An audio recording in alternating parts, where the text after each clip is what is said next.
Chapter 1. Since earliest childhood I have been strangely fascinated by the mystery surrounding the history of the last days of 20th century Europe. My interest is keenest, perhaps, not so much in relation to known facts as to speculation upon the unknowable of the 2 centuries that have rolled by since human intercourse between the Western and Eastern hemispheres ceased. The mystery of Europe's state following the termination of the Great War provided, of course, that the war had been terminated. From out of the meagerness of our censored histories we learned that for 15 years after the cessation of diplomatic relations between the United States of North America and the belligerent nations of the Old World, news of more or less doubtful authenticity filtered, from time to time, into the Western Hemisphere from the Eastern. Then came the fruition of that historic propaganda which is best described by its own slogan, "The East for the East, the West for the West," and all further intercourse was stopped by statute. Even prior to this, transoceanic commerce had practically ceased, owing to the perils and hazards of the mine-strewn waters of both the Atlantic and Pacific Oceans.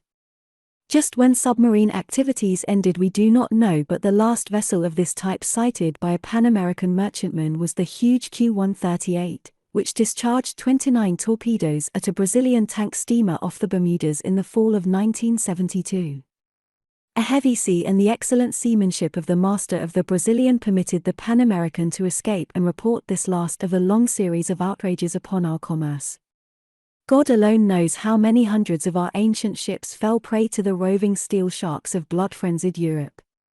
Countless were the vessels and men that passed over our eastern and western horizons never to return, but whether they met their fates before the belching tubes of submarines or among the aimlessly drifting minefields, no man lived to tell.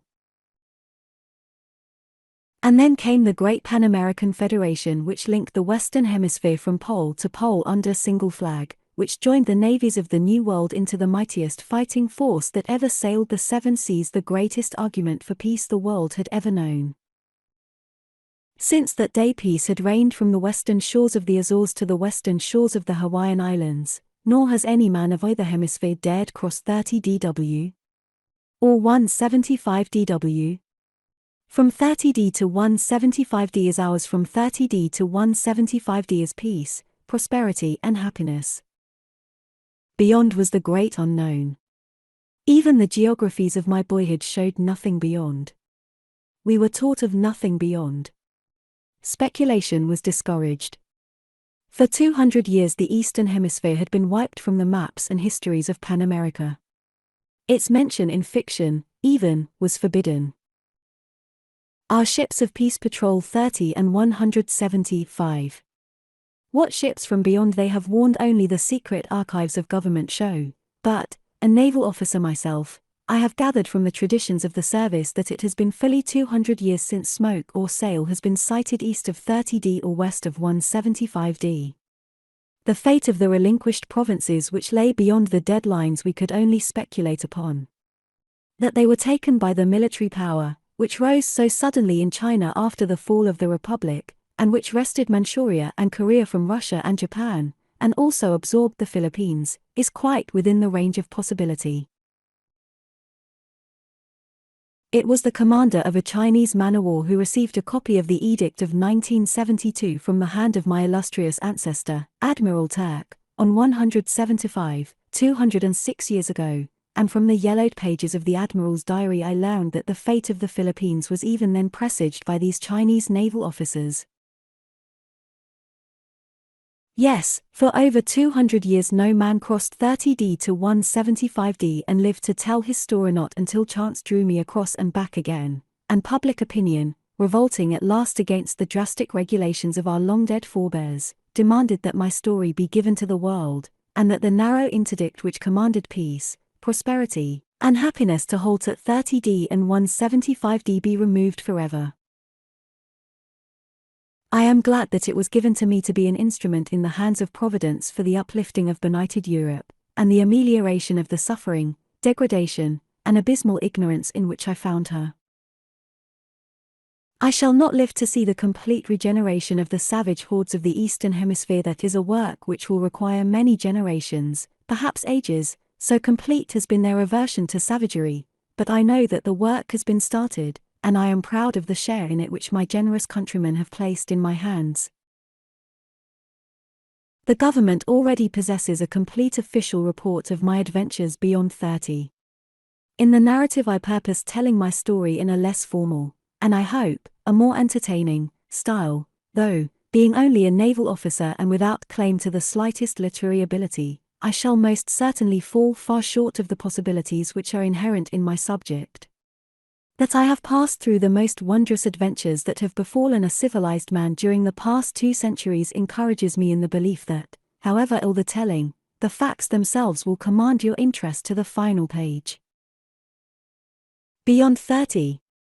Romance, adventure, strange peoples, fearsome beasts, all the excitement and scurry of the lives of the 20th century ancients that have been denied us in these dull days of peace and prosaic prosperity, all lay beyond 30, the invisible barrier between the stupid, commercial present and the carefree, barbarous past. What boy has not sighed for the good old days of wars, revolutions, and riots? How I used to pore over the chronicles of those old days, those dear old days, when workmen went armed to their labors, when they fell upon one another with gun and bomb and dagger, and the streets ran red with blood. Ah, but those were the times when life was worth the living, when a man who went out by night knew not at which dark corner a footpad might leap upon and slay him, when wild beasts roamed the forest and the jungles, and there were savage men, and countries yet unexplored. Now, in all the Western Hemisphere dwells no man who may not find a schoolhouse within walking distance of his home, or at least within flying distance. The wildest beast that roams our waste places lairs in the frozen north or the frozen south within a government reserve, where the curious may view him and feed him bread crusts from the hand with perfect impunity. But beyond 30. And I have gone there, and come back, and now you may go there, for no longer is it high treason, punishable by disgrace or death, to cross 30D or 175D. My name is Jefferson Turck.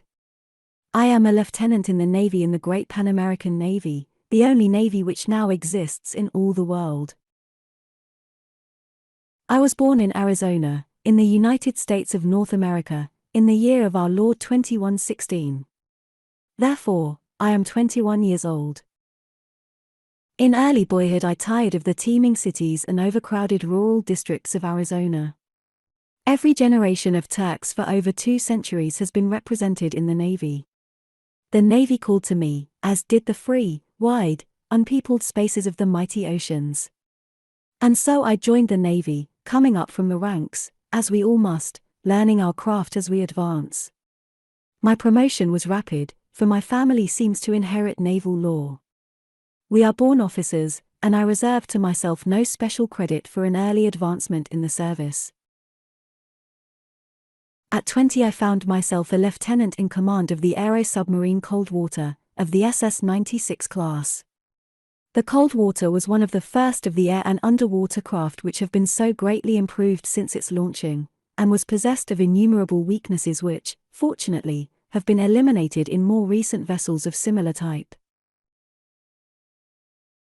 Even when I took command, she was fit only for the junk pile, but the world-old parsimony of government retained her in active service, and sent 200 men to sea in her, with myself, a mere boy, in command of her, to patrol 30 from Iceland to the Azores. Much of my service had been spent aboard the great merchantmen of war. These are the utility naval vessels that have transformed the navies of old, which burdened the peoples with taxes for their support, into the present-day fleets of self-supporting ships that find ample time for target practice and gun drill while they bear freight and the mails from the continents to the far-scattered island of Pan America. This change in service was most welcome to me, especially as it brought with it coveted responsibilities of sole command, and I was prone to overlook the deficiencies of the Coldwater in the natural pride I felt in my first ship. The Coldwater was fully equipped for 2 months patrolling the ordinary length of assignment to this service, and a month had already passed, its monotony entirely unrelieved by sight of another craft, when the first of our misfortunes befell. We had been riding out a storm at an altitude of about 3,000 feet.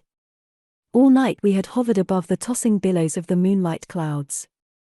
The detonation of the thunder and the glare of lightning through an occasional rift in the vaporous wall proclaimed the continued fury of the tempest upon the surface of the sea, but we, far above it all, rode in comparative ease upon the upper gale. With the coming of dawn the clouds beneath us became a glorious sea of gold and silver, soft and beautiful, but they could not deceive us as to the blackness and the terrors of the storm-lashed ocean which they hid. I was at breakfast when my chief engineer entered and saluted. His face was grave, and I thought he was even a trifle paler than usual. "Well?" I asked. He drew the back of his forefinger nervously across his brow in a gesture that was habitual with him in moments of mental stress. "The gravitation screen generators, sir," he said. "Number 1 went to the bad about an hour and a half ago. We have been working upon it steadily since, but I have to report, sir, that it is beyond repair." "Number 2 will keep us supplied," I answered. "In the meantime we will send a wireless for relief." "But that is the trouble, sir," he went on. "Number 2 has stopped. I knew it would come, sir. I made a report on these generators 3 years ago. I advised then that they both be scrapped. Their principle is entirely wrong. They're done for. And, with a grim smile, I shall at least have the satisfaction of knowing my report was accurate. Have we sufficient reserve screen to permit us to make land, or, at least, meet our relief halfway?" I asked. "No, sir," he replied gravely, "we are sinking now." "Have you anything further to report?" I asked. "No, sir," he said. "Very good," I replied, and, as I dismissed him, I rang for my wireless operator. When he appeared, I gave him a message to the Secretary of the Navy, to whom all vessels in service on 30 and 175 report direct.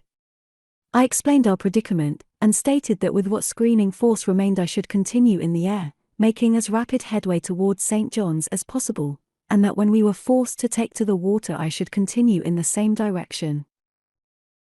The accident occurred directly over 30°N and about 52°N. The surface wind was blowing a tempest from the west. To attempt to ride out such a storm upon the surface seemed suicidal, for the Coldwater was not designed for surface navigation except under fair weather conditions. Submerged, or in the air, she was tractable enough in any sort of weather when under control, but without her screen generators she was almost helpless, since she could not fly, and, if submerged, could not rise to the surface. All these defects have been remedied in later models, but the knowledge did not help us any that day aboard the slowly settling Coldwater, with an angry sea roaring beneath, a tempest raging out of the west, and 30°N only a few knots astern.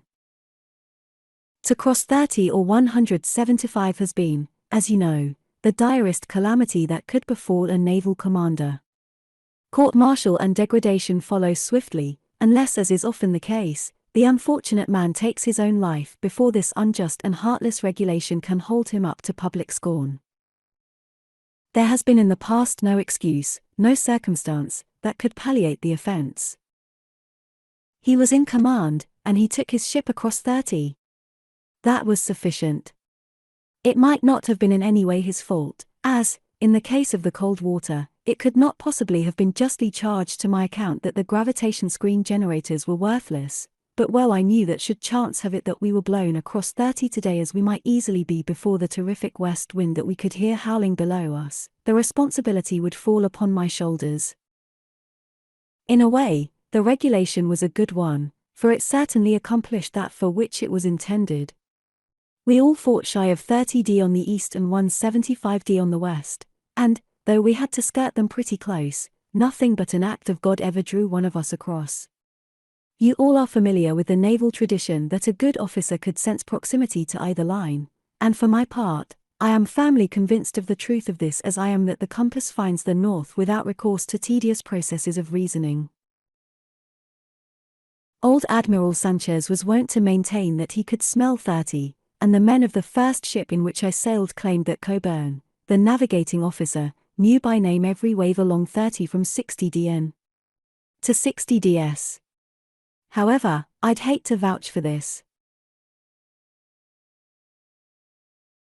Well, to get back to my narrative, we kept on dropping slowly toward the surface the while we bucked the west wind, clawing away from 30 as fast as we could. I was on the bridge, and as we dropped from the brilliant sunlight into the dense vapor of clouds and on down through them to the wild, dark storm strata beneath, it seemed that my spirits dropped with the falling ship, and the buoyancy of hope ran low in sympathy. The waves were running to tremendous heights, and the Coldwater was not designed to meet such waves head-on. Her elements were the blue ether, far above the raging storm, or the greater depths of ocean, which no storm could ruffle. As I stood speculating upon our chances once we settled into the frightful maelstrom beneath us and at the same time mentally computing the hours which must elapse before aid could reach us, the wireless operator clambered up the ladder to the bridge, and, disheveled and breathless, stood before me at salute. It needed but a glance at him to assure me that something was amiss. "What now?" I asked. "The wireless, sir," he cried. "My God, sir, I cannot send." "But the emergency outfit?" I asked. "I have tried everything, sir. I have exhausted every resource. We cannot send," and he drew himself up and saluted again. I dismissed him with a few kind words, for I knew that it was through no fault of his that the mechanism was antiquated and worthless, in common with the balance of the Coldwater's equipment. There was no finer operator in Pan America than he. The failure of the wireless did not appear as momentous to me as to him, which is not unnatural, since it is but human to feel that when our own little cog slips, the entire universe must necessarily be put out of gear. I knew that if this storm were destined to blow us across 30, or send us to the bottom of the ocean, no help could reach us in time to prevent it. I had ordered the message sent solely because regulations required it, and not with any particular hope that we could benefit by it in our present extremity. I had little time to dwell upon the coincidence of the simultaneous failure of the wireless and the buoyancy generators, since very shortly after the Coldwater had dropped so low over the waters that all my attention was necessarily centered upon the delicate business of settling upon the waves without breaking my ship's back. With our buoyancy generators in commission, it would have been a simple thing to enter the water, since then it would have been but a trifling matter of a 45-degree dive into the base of a huge wave. We should have cut into the water like a hot knife through butter, and have been totally submerged with scarce a jar. I have done it 1,000 times, but I did not dare submerge the Coldwater for fear that it would remain submerged to the end of time, a condition far from conducive to the longevity of commander or crew. Most of my officers were older men than I. John Alvarez, my first officer, is 20 years my senior. He stood at my side on the bridge as the ship glided closer and closer to those stupendous waves. He watched my every move, but he was by far too fine an officer and gentleman to embarrass me by either comment or suggestion. When I saw that we soon would touch, I ordered the ship brought around broadside to the wind, and there we hovered a moment until a huge wave reached up and seized us upon its crest, and then I gave the order that suddenly reversed the screening force, and let us into the ocean. Down into the trough we went, wallowing like the carcass of a dead whale, and then began the fight, with rudder and propellers, to force the Coldwater back into the teeth of the gale and drive her on and on, farther and farther from relentless 30. I think that we should have succeeded, even though the ship was racked from stem to stern by the terrific buffetings she received, and though she were half submerged the greater part of the time, had no further accident befallen us. We were making headway, though slowly, and it began to look as though we were going to pull through. Alvarez never left my side, though I all but ordered him below for much-needed rest. My second officer, Porfirio Johnson, was also often on the bridge. He was a good officer, but a man for whom I had conceived a rather unreasoning aversion almost at the first moment of meeting him, an aversion which was not lessened by the knowledge which I subsequently gained that he looked upon my rapid promotion with jealousy. He was 10 years my senior both in years and service, and I rather think he could never forget the fact that he had been an officer when I was a green apprentice. As it became more and more apparent that the Coldwater, under my seamanship, was weathering the tempest and giving promise of pulling through safely, I could have sworn that I perceived a shade of annoyance and disappointment growing upon his dark countenance. He left the bridge finally and went below. I do not know that he is directly responsible for what followed so shortly after, but I have always had my suspicions, and Alvarez is even more prone to place the blame upon him than I. It was about 6 bells of the forenoon watch that Johnson returned to the bridge after an absence of some 30 minutes. He seemed nervous and ill at ease, a fact which made little impression on me at the time, but which both Alvarez and I recalled subsequently. Not 3 minutes after his reappearance at my side, the Coldwater suddenly commenced to lose headway. I seized the telephone at my elbow, pressing upon the button which would call the chief engineer to the instrument in the bowels of the ship, only to find him already at the receiver attempting to reach me. "Numbers 1, 2, and 5 engines have broken down, sir," he called. "Shall we force the remaining 3? "We can do nothing else," I bellowed into the transmitter. "They won't stand the gaff, sir," he returned. "Can you suggest a better plan?" I asked. "No, sir," he replied. "Then give them the gaff, Lieutenant," I shouted back, and hung up the receiver. For 20 minutes the Coldwater bucked the great seas with her 3 engines. I doubt if she advanced a foot, but it was enough to keep her nose in the wind, and, at least, we were not drifting toward 30. Johnson and Alvarez were at my side when, without warning, the bow swung swiftly around and the ship fell into the trough of the sea. "The other 3 have gone," I said, and I happened to be looking at Johnson as I spoke. Was it the shadow of a satisfied smile that crossed his thin lips? I do not know, but at least he did not weep. "You always have been curious, sir, about the great unknown beyond 30, he said. "You are in a good way to have your curiosity satisfied." And then I could not mistake the slight sneer that curved his upper lip. There must have been a trace of disrespect in his tone or manner which escaped me, for Alvarez turned upon him like a flash. "When Lieutenant Turck crosses 30, he said, we shall all cross with him, and God help the officer or the man who reproaches him." "I shall not be a party to high treason," snapped Johnson. "The regulations are explicit, and if the Coldwater crosses 30 it devolves upon you to place Lieutenant Turck under arrest and immediately exert every endeavor to bring the ship back into Pan American waters." "I shall not know," replied Alvarez, "that the Coldwater passes 30, nor shall any other man aboard know it," and, with his words, he drew a revolver from his pocket, and before either I or Johnson could prevent it had put a bullet into every instrument upon the bridge, ruining them beyond repair. And then he saluted me, and strode from the bridge, a martyr to loyalty and friendship, for, though no man might know that Lieutenant Jefferson Turck had taken his ship across 30, every man aboard would know that the first officer had committed a crime that was punishable by both degradation and death. Johnson turned and eyed me narrowly. "Shall I place him under arrest?" he asked. "You shall not," I replied. "Nor shall anyone else." "You become a party to his crime," he cried angrily. "You may go below, Mr. Johnson," I said, "and attend to the work of unpacking the extra instruments and having them properly set upon the bridge." He saluted, and left me, and for some time I stood, gazing out upon the angry waters, my mind filled with unhappy reflections upon the unjust fate that had overtaken me, and the sorrow and disgrace that I had unwittingly brought down upon my house. I rejoiced that I should leave neither wife nor child to bear the burden of my shame throughout their lives. As I thought upon my misfortune, I considered more clearly than ever before the unrighteousness of the regulation which was to prove my doom, and in the natural revolt against its injustice my anger rose, and there mounted within me a feeling which I imagine must have paralleled that spirit that once was prevalent among the ancients called anarchy.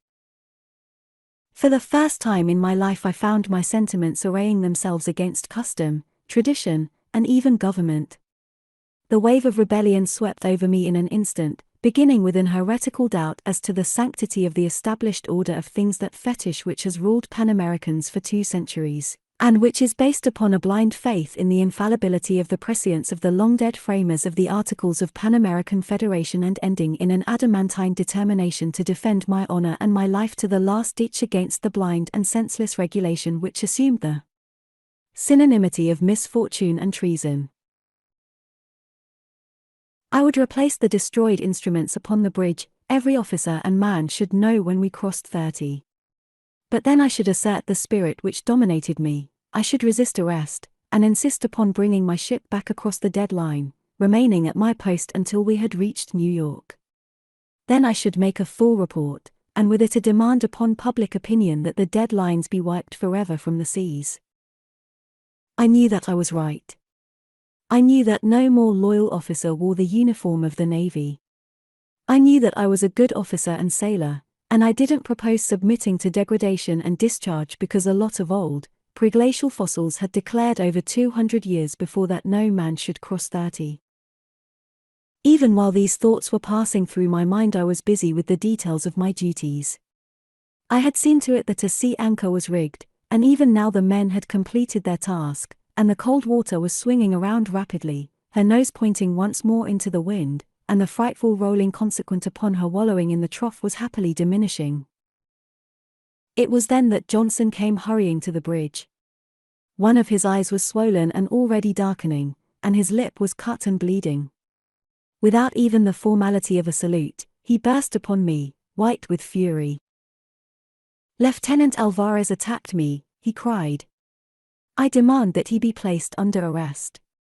I found him in the act of destroying the reserve instruments, and when I would have interfered to protect them he fell upon me and beat me. I demand that you arrest him." "You forget yourself, Mr. Johnson," I said. "You are not in command of the ship. I deplore the action of Lieutenant Alvarez, but I cannot expunge from my mind the loyalty and self-sacrificing friendship which has prompted him to his acts. Were I you, sir, I should profit by the example he has set. Further, Mr. Johnson, I intend retaining command of the ship, even though she crosses 30, and I shall demand implicit obedience from every officer and man aboard until I am properly relieved from duty by a superior officer in the port of New York." "You mean to say that you will cross 30 without submitting to arrest?" he almost shouted. "I do, sir," I replied. "And now you may go below, and, when again you find it necessary to address me, you will please be so good as to bear in mind the fact that I am your commanding officer, and as such entitled to a salute." He flushed, hesitated a moment, and then, saluting, turned upon his heel and left the bridge. Shortly after, Alvarez appeared. He was pale, and seemed to have aged 10 years in the few brief minutes since I last had seen him. Saluting, he told me very simply what he had done, and asked that I place him under arrest. I put my hand on his shoulder, and I guessed that my voice trembled a trifle as, while reproving him for his act, I made it plain to him that my gratitude was no less potent a force than his loyalty to me. Then it was that I outlined to him my purpose to defy the regulation that had raised the deadlines, and to take my ship back to New York myself. I did not ask him to share the responsibility with me. I merely stated that I should refuse to submit to arrest, and that I should demand of him and every other officer and man implicit obedience to my every command until we docked at home. His face brightened at my words, and he assured me that I would find him as ready to acknowledge my command upon the wrong side of 30 as upon the right, an assurance which I hastened to tell him I did not need. The storm continued to rage for 3 days, and as far as the wind scarce varied a point during all that time, I knew that we must be far beyond 30, drifting rapidly east by south. All this time it had been impossible to work upon the damaged engines or the gravity-screen generators, but we had a full set of instruments upon the bridge, for Alvarez, after discovering my intentions, had fetched the reserve instruments from his own cabin, where he had hidden them. Those which Johnson had seen him destroy had been a third set which only Alvarez had known was aboard the Coldwater. We waited impatiently for the sun, that we might determine our exact location, and upon the fourth day our vigil was rewarded a few minutes before noon. Every officer and man aboard was tense with nervous excitement as we awaited the result of the reading. The crew had known almost as soon as I that we were doomed to cross 30, and I am inclined to believe that every man jack of them was tickled to death, for the spirits of adventure and romance still live in the hearts of men of the 22nd century, even though there be little for them to feed upon between 30 and 175. The men carried none of the burdens of responsibility. They might cross 30 with impunity, and doubtless they would return to be heroes at home, but how different the homecoming of their commanding officer. The wind had dropped to a steady blow, still from west by north, and the sea had gone down correspondingly. The crew, with the exception of those whose duties kept them below, were ranged on deck below the bridge. When our position was definitely fixed, I personally announced it to the eager, waiting men.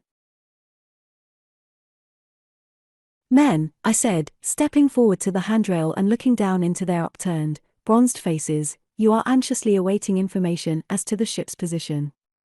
It has been determined at latitude 50 degrees 7 minutes north, longitude 20 degrees 16 minutes west." I paused and a buzz of animated comment ran through the massed men beneath me. "Beyond 30.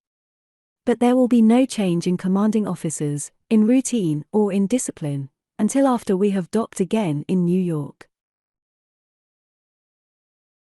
As I ceased speaking and stepped back from the rail, there was a roar of applause from the deck such as I never before had heard aboard a ship of peace. It recalled to my mind tales that I had read of the good old days when naval vessels were built to fight, when ships of peace had been man-o'-war, and guns had flashed in other than futile target practice, and decks had run red with blood. With the subsidence of the sea, we were able to go to work upon the damaged engines to some effect, and I also set men to examining the gravitation screen generators with a view to putting them in working order should it prove not beyond our resources. For 2 weeks we labored at the engines, which indisputably showed evidence of having been tampered with. I appointed a board to investigate and report upon the disaster. But it accomplished nothing other than to convince me that there were several officers upon it who were in full sympathy with Johnson, for, though no charges had been preferred against him, the board went out of its way specifically to exonerate him in its findings. All this time we were drifting almost due east. The work upon the engines had progressed to such an extent that within a few hours we might expect to be able to proceed under our own power westward in the direction of Pan American waters.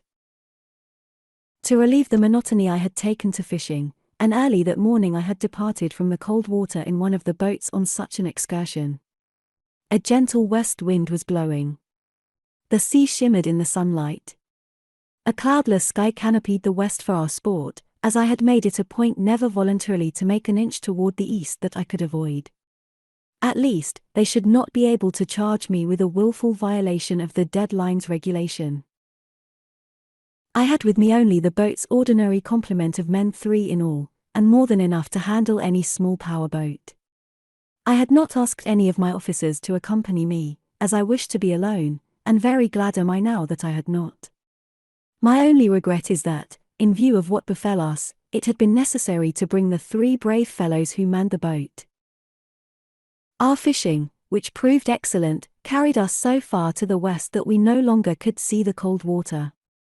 The day wore on, until at last, about mid-afternoon, I gave the order to return to the ship. We had proceeded but a short distance toward the east when one of the men gave an exclamation of excitement, at the same time pointing eastward. We all looked on in the direction he had indicated, and there, a short distance above the horizon, we saw the outlines of the Coldwater silhouetted against the sky. "They've repaired the engines and the generators both," exclaimed one of the men. It seemed impossible, but yet it had evidently been done. Only that morning, Lieutenant Johnson had told me that he feared that it would be impossible to repair the generators. I had put him in charge of this work, since he always had been accounted one of the best gravitation screen men in the Navy.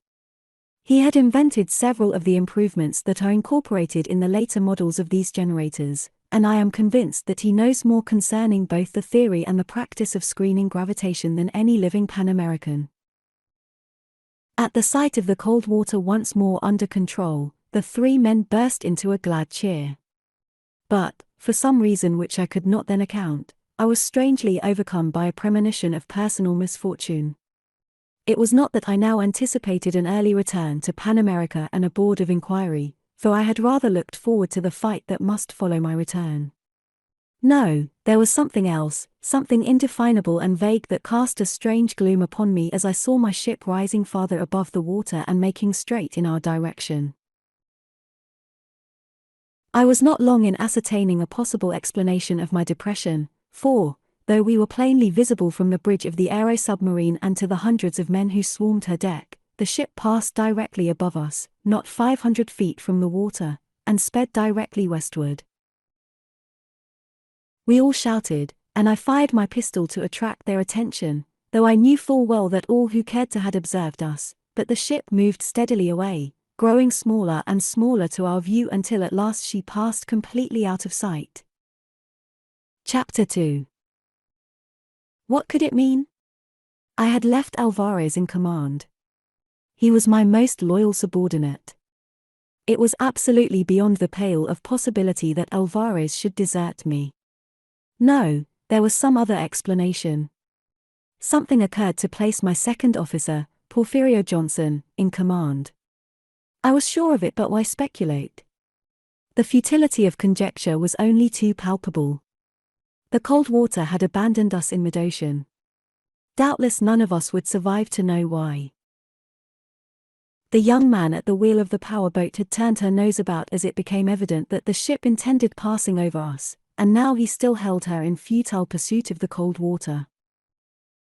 Bring her about, Snider, I directed, and hold her due east.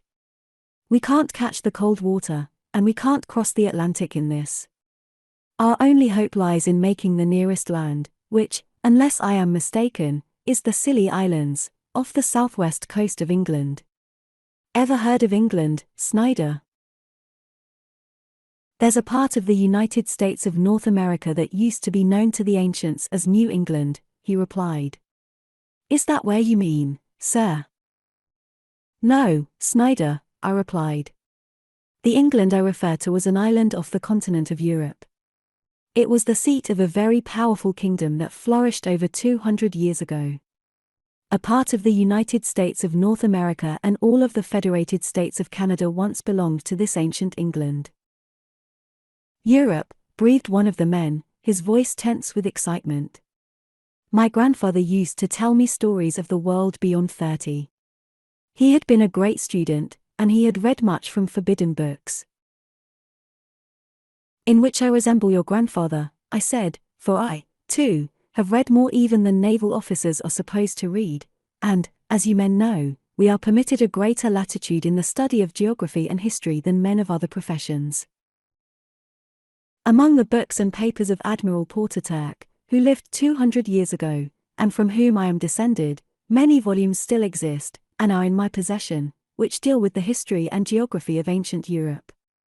Usually I bring several of these books with me upon a cruise, and this time, among others, I have maps of Europe and her surrounding waters. I was studying them as we came away from the Coldwater this morning, and luckily I have them with me. You are going to try to make Europe, sir? Asked Taylor, the young man who had last spoken. It is the nearest land, I replied. I have always wanted to explore the forgotten lands of the Eastern Hemisphere. Here's our chance. To remain at sea is to perish. None of us ever will see home again. Let us make the best of it, and enjoy while we do live that which is forbidden, the balance of our race, the adventure and the mystery which lie beyond 30.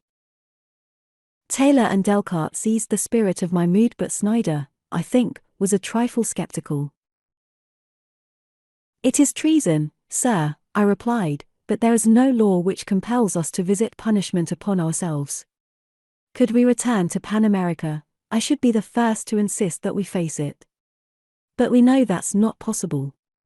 Even if this craft would carry us so far, we haven't enough water or food for more than 3 days. We are doomed, Snider, to die far from home and without ever again looking upon the face of another fellow countryman than those who sit here now in this boat. Isn't that punishment sufficient for even the most exacting judge? Even Snider had to admit that it was. Very well, then, let us live while we live, and enjoy to the fullest whatever of adventure or pleasure each new day brings, since any day may be our last, and we shall be dead for a considerable while. I could see that Snider was still fearful, but Taylor and Delcarte responded with a hearty, "Aye, sir." They were of different mould. Both were sons of naval officers. They represented the aristocracy of birth, and they dared to think for themselves. Snider was in the minority, and so we continued toward the east. Beyond 30, and separated from my ship, my authority ceased. I held leadership, if I was to hold it at all, by virtue of personal qualifications only, but I did not doubt my ability to remain the director of our destinies in so far as they were amenable to human agencies. I have always led. While my brain and brawn remain unimpaired, I shall continue always to lead. Following is an art which Turks do not easily learn. It was not until the third day that we raised land, dead ahead, which I took, from my map, to be the Isles of Scilly. But such a gale was blowing that I did not dare attempt to land, and so we passed to the north of them, skirted Land's End, and entered the English Channel. I think that up to that moment I had never experienced such a thrill as passed through me when I realized that I was navigating these historic waters. The lifelong dreams that I never had dared hope to see fulfilled were at last a reality, but under what forlorn circumstances. Never could I return to my native land. To the end of my days I must remain in exile. Yet even these thoughts failed to dampen my ardor. My eyes scanned the waters. To the north I could see the rock-bound coast of Cornwall. Mine were the first American eyes to rest upon it for more than 200 years. In vain, I searched for some sign of ancient commerce that, if history is to be believed, must have dotted the bosom of the channel with white sails and blackened the heavens with the smoke of countless funnels, but as far as I could reach, the tossing waters of the channel were empty and deserted. Toward midnight the wind and sea abated, so that shortly after dawn I determined to make inshore in an attempt to effect a landing, for we were sadly in need of fresh water and food. According to my observations, we were just off Ram Head, and it was my intention to enter Plymouth Bay and visit Plymouth. From my map it appeared that this city lay back from the coast a short distance, and there was another city given as Devonport, which appeared to lie at the mouth of the River Tamar. However, I knew that it would make little difference which city we entered, as the English people were famed of old for their hospitality toward visiting mariners. As we approached the mouth of the bay I looked for the fishing craft which I expected to see emerging thus early in the day for their labors. But even after we rounded Ram Head and were well within the waters of the bay I saw no vessel.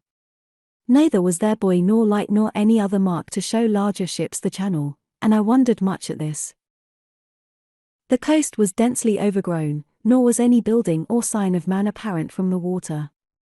Up the bay and into the River Tamar we motored through a solitude as unbroken as that which rested upon the waters of the channel. For all we could see, there was no indication that man had ever set his foot upon this silent coast. I was nonplussed, and then, for the first time, there crept over me an intuition of the truth. Here was no sign of war. As far as this portion of the Devon coast was concerned, that seemed to have been over for many years, but neither were there any people. Yet I could not find it within myself to believe that I should find no inhabitants in England. Reasoning thus, I discovered that it was improbable that a state of war still existed, and that the people all had been drawn from this portion of England to some other, where they might better defend themselves against an invader. But what of their ancient coast defences? What was there here in Plymouth Bay to prevent an enemy landing in force and marching where they wished? Nothing. I could not believe that any enlightened military nation, such as the ancient English are reputed to have been, would have voluntarily so deserted an exposed coast and an excellent harbour to the mercies of an enemy. I found myself becoming more and more deeply involved in quandary. The puzzle which confronted me I could not unravel. We had landed, and I now stood upon the spot where, according to my map, a large city should rear its spires and chimneys. There was nothing but rough, broken ground covered densely with weeds and brambles, and tall, rank grass. Had a city ever stood there, no sign of it remained. The roughness and unevenness of the ground suggested something of a great mass of debris hidden by the accumulation of centuries of undergrowth. I drew the short cutlass with which both officers and men of the Navy are, as you know, armed out of courtesy to the traditions and memories of the past, and with its point dug into the loam about the roots of the vegetation growing at my feet. The blade entered the soil for a matter of 7 inches, when it struck upon something stone-like. Digging about the obstacle, I presently loosened it, and when I had withdrawn it from its sepulchre I found the thing to be an ancient brick of clay, baked in an oven. Delcarte we had left in charge of the boat, but Snider and Taylor were with me, and following my example, each engaged in the fascinating sport of prospecting for antiques. Each of us uncovered a great number of these bricks, until we commenced to weary of the monotony of it, when Snider suddenly gave an exclamation of excitement, and, as I turned to look, he held up a human skull for my inspection. I took it from him and examined it. Directly in the center of the forehead was a small round hole. The gentleman had evidently come to his end defending his country from an invader. Snider again held aloft another trophy of the Turck metal spike and some tarnished and corroded metal ornaments. They had lain close beside the skull. With the point of his cutlass Snider scraped the dirt and verdigris from the face of the larger ornament. "An inscription," he said, and handed the thing to me. They were the spike and ornaments of an ancient German helmet. Before long we had uncovered many other indications that a great battle had been fought upon the ground where we stood. But I was then, and still am, at loss to account for the presence of German soldiers upon the English coast so far from London, which history suggests would have been the natural goal of an invader. I can only account for it by assuming that either England was temporarily conquered by the Teutons, or that an invasion of so vast proportions was undertaken that German troops were hurled upon the England coast in huge numbers and that landings were necessarily effected at many places simultaneously. Subsequent discoveries tend to strengthen this view. We dug about for a short time with our cutlasses until I became convinced that a city had stood upon the spot at some time in the past, and that beneath our feet, crumbled and dead, lay ancient Devonport. I could not repress a sigh at the thought of the havoc war had wrought in this part of England, at least. Farther east, nearer London, we should find things very different. There would be the civilization that 2 centuries must have wrought upon our English cousins as they had upon us. There would be mighty cities, cultivated fields, happy people. There we would be welcomed as long-lost brothers. There would we find a great nation anxious to learn of the world beyond their side of 30, as I had been anxious to learn of that which lay beyond our side of the dead line. I turned back toward the boat. "Come, men," I said. "We will go up the river and fill our casks with fresh water, search for food and fuel, and then tomorrow be in readiness to push on toward the east. I am going to London." Chapter 3. The report of a gun blasted the silence of a dead Devonport with startling abruptness. It came from the direction of the launch, and in an instant we 3 were running for the boat as fast as our legs would carry us. As we came in sight of it we saw Delcarte 100 yards inland from the launch, leaning over something which lay upon the ground. As we called to him he waved his cap, and stooping, lifted a small deer for our inspection. I was about to congratulate him on his trophy when we were startled by a horrid, half-human, half-bestial scream a little ahead and to the right of us. It seemed to come from a clump of rank and tangled bush not far from where Delcarte stood. It was a horrid, fearsome sound, the like of which never had fallen upon my ears before. We looked in the direction from which it came. The smile had died from Delcarte's lips. Even at the distance we were from him I saw his face go suddenly white, and he quickly threw his rifle to his shoulder. At the same moment the thing that had given tongue to the cry moved from the concealing brushwood far enough for us, too, to see it. Both Taylor and Snider gave little gasps of astonishment and dismay. "What is it, sir?" asked the latter. The creature stood about the height of a tall man's waist, and was long and gaunt and sinuous, with a tawny coat striped with black, and with white throat and belly. In conformation it was similar to a cat, a huge cat, exaggerated colossal cat, with fiendish eyes and the most devilish cast of countenance, as it wrinkled its bristling snout and bared its great yellow fangs. It was pacing, or rather, slinking, straight for Delcarte, who had now levelled his rifle upon it. "What is it, sir?" mumbled Snider again, and then a half-forgotten picture from an old natural history sprang to my mind, and I recognized in the frightful beast the Felis tigris of ancient Asia, specimens of which had, in former centuries, been exhibited in the Western Hemisphere. Snider and Taylor were armed with rifles and revolvers, while I carried only a revolver. Seizing Snider's rifle from his trembling hands, I called to Taylor to follow me, and together we ran forward, shouting, to attract the beast's attention from Delcarte until we should all be quite close enough to attack with the greatest assurance of success.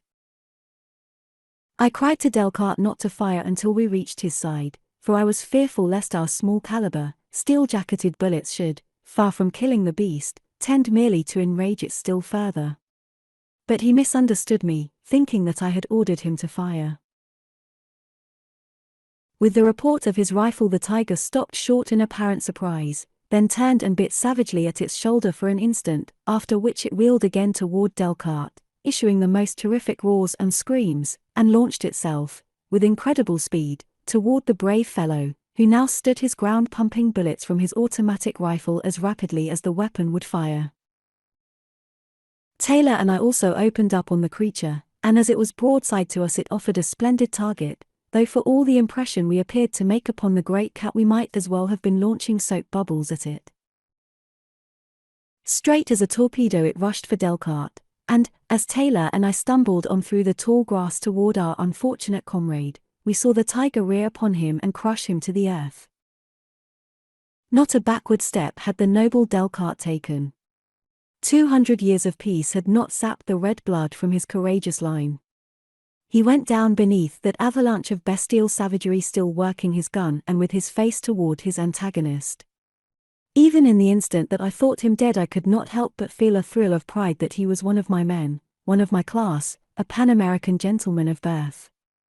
And that he had demonstrated one of the principal contentions of the Army and Navy adherents, that military training was necessary for the salvation of personal courage in the Pan-American race, which for generations had had to face no dangers more grave than those incident to ordinary life in a highly civilized community, safeguarded by every means at the disposal of a perfectly organized and all-powerful government utilizing the best that advanced science could suggest. As we ran toward Delcarte, both Taylor and I were struck by the fact that the beast upon him appeared not to be mauling him, but lay quiet and motionless upon its prey, and when we were quite close, and the muzzles of our guns were at the animal's head, I saw the explanation of this sudden cessation of hostilities. Felis tigris was dead. One of our bullets, or one of the last that Delcarte fired, had penetrated the heart, and the beast had died even as it sprawled forward, crushing Delcarte to the ground. A moment later, with our assistance, the man had scrambled from beneath the carcass of his would-be slayer, without a scratch to indicate how close to death he had been. Delcarte's buoyance was entirely unruffled. He came from under the tiger with a broad grin on his handsome face, nor could I perceive that a muscle trembled or that his voice showed the least indication of nervousness or excitement. With the termination of the adventure, we began to speculate upon the explanation of the presence of this savage brute at large so great a distance from its native habitat. My readings had taught me that it was practically unknown outside of Asia, and that, so late as the 20th century, at least, there had been no savage beasts outside captivity in England. As we talked, Snider joined us, and I returned his rifle to him.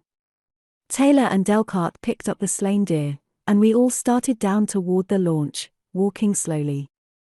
Delcarte wanted to fetch the tiger's skin, but I had to deny him permission, since we had no means to properly cure it. Upon the beach, we skinned the deer and cut away as much meat as we thought we could dispose of, and as we were again embarking to continue up the river for fresh water and fuel, we were startled by a series of screams from the bushes a short distance away. "Another Felis tigris," said Taylor. "Or a dozen of them," supplemented Delcarte, and, even as he spoke, there leaped into sight, one after another, 8 of the beasts, full-grown magnificent specimens. At the sight of us, they came charging down like infuriated demons. I saw that 3 rifles would be no match for them, and so I gave the word to put out from shore, hoping that the tiger, as the ancients called him, could not swim. Sure enough, they all halted at the beach, pacing back and forth, uttering fiendish cries, and glaring at us in the most malevolent manner. As we motored away, we presently heard the calls of similar animals far inland. They seemed to be answering the cries of their fellows at the water's edge, and from the wide distribution and great volume of the sound we came to the conclusion that enormous numbers of these beasts must roam the adjacent country. "They have eaten up the inhabitants," murmured Snider, shuddering.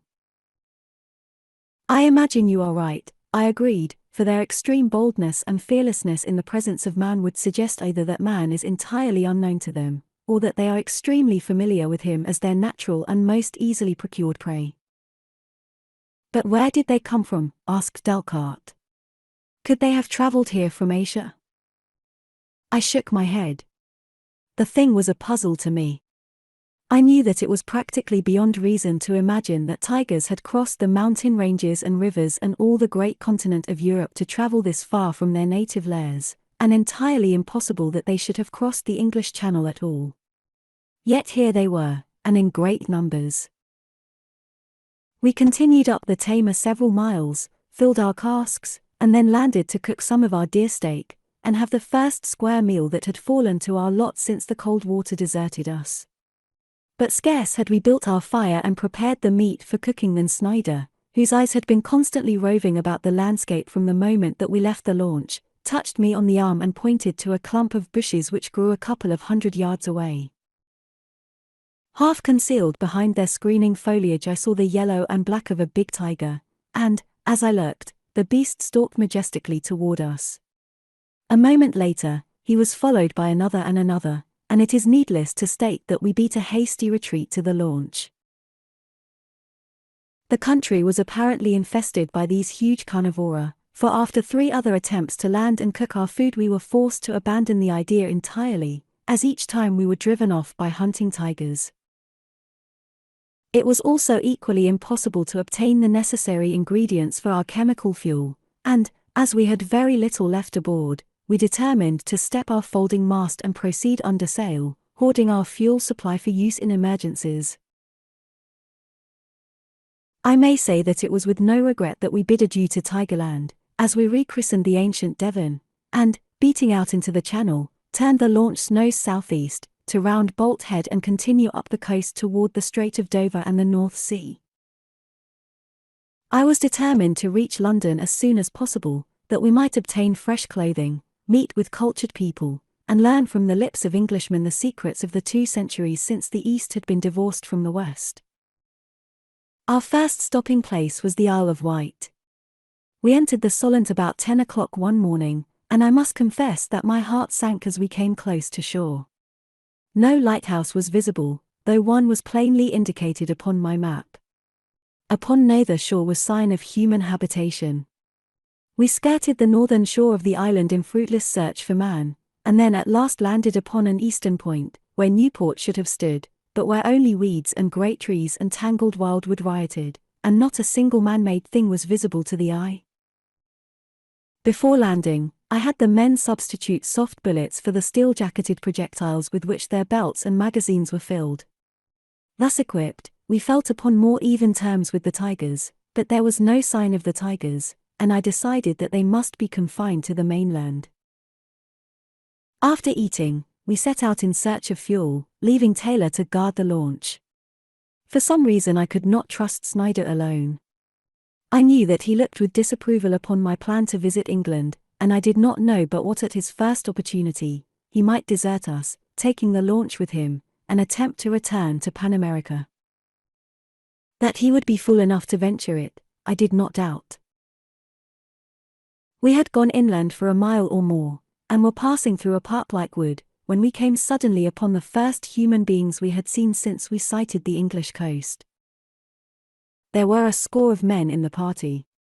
Hairy, half-naked men they were, resting in the shade of a great tree.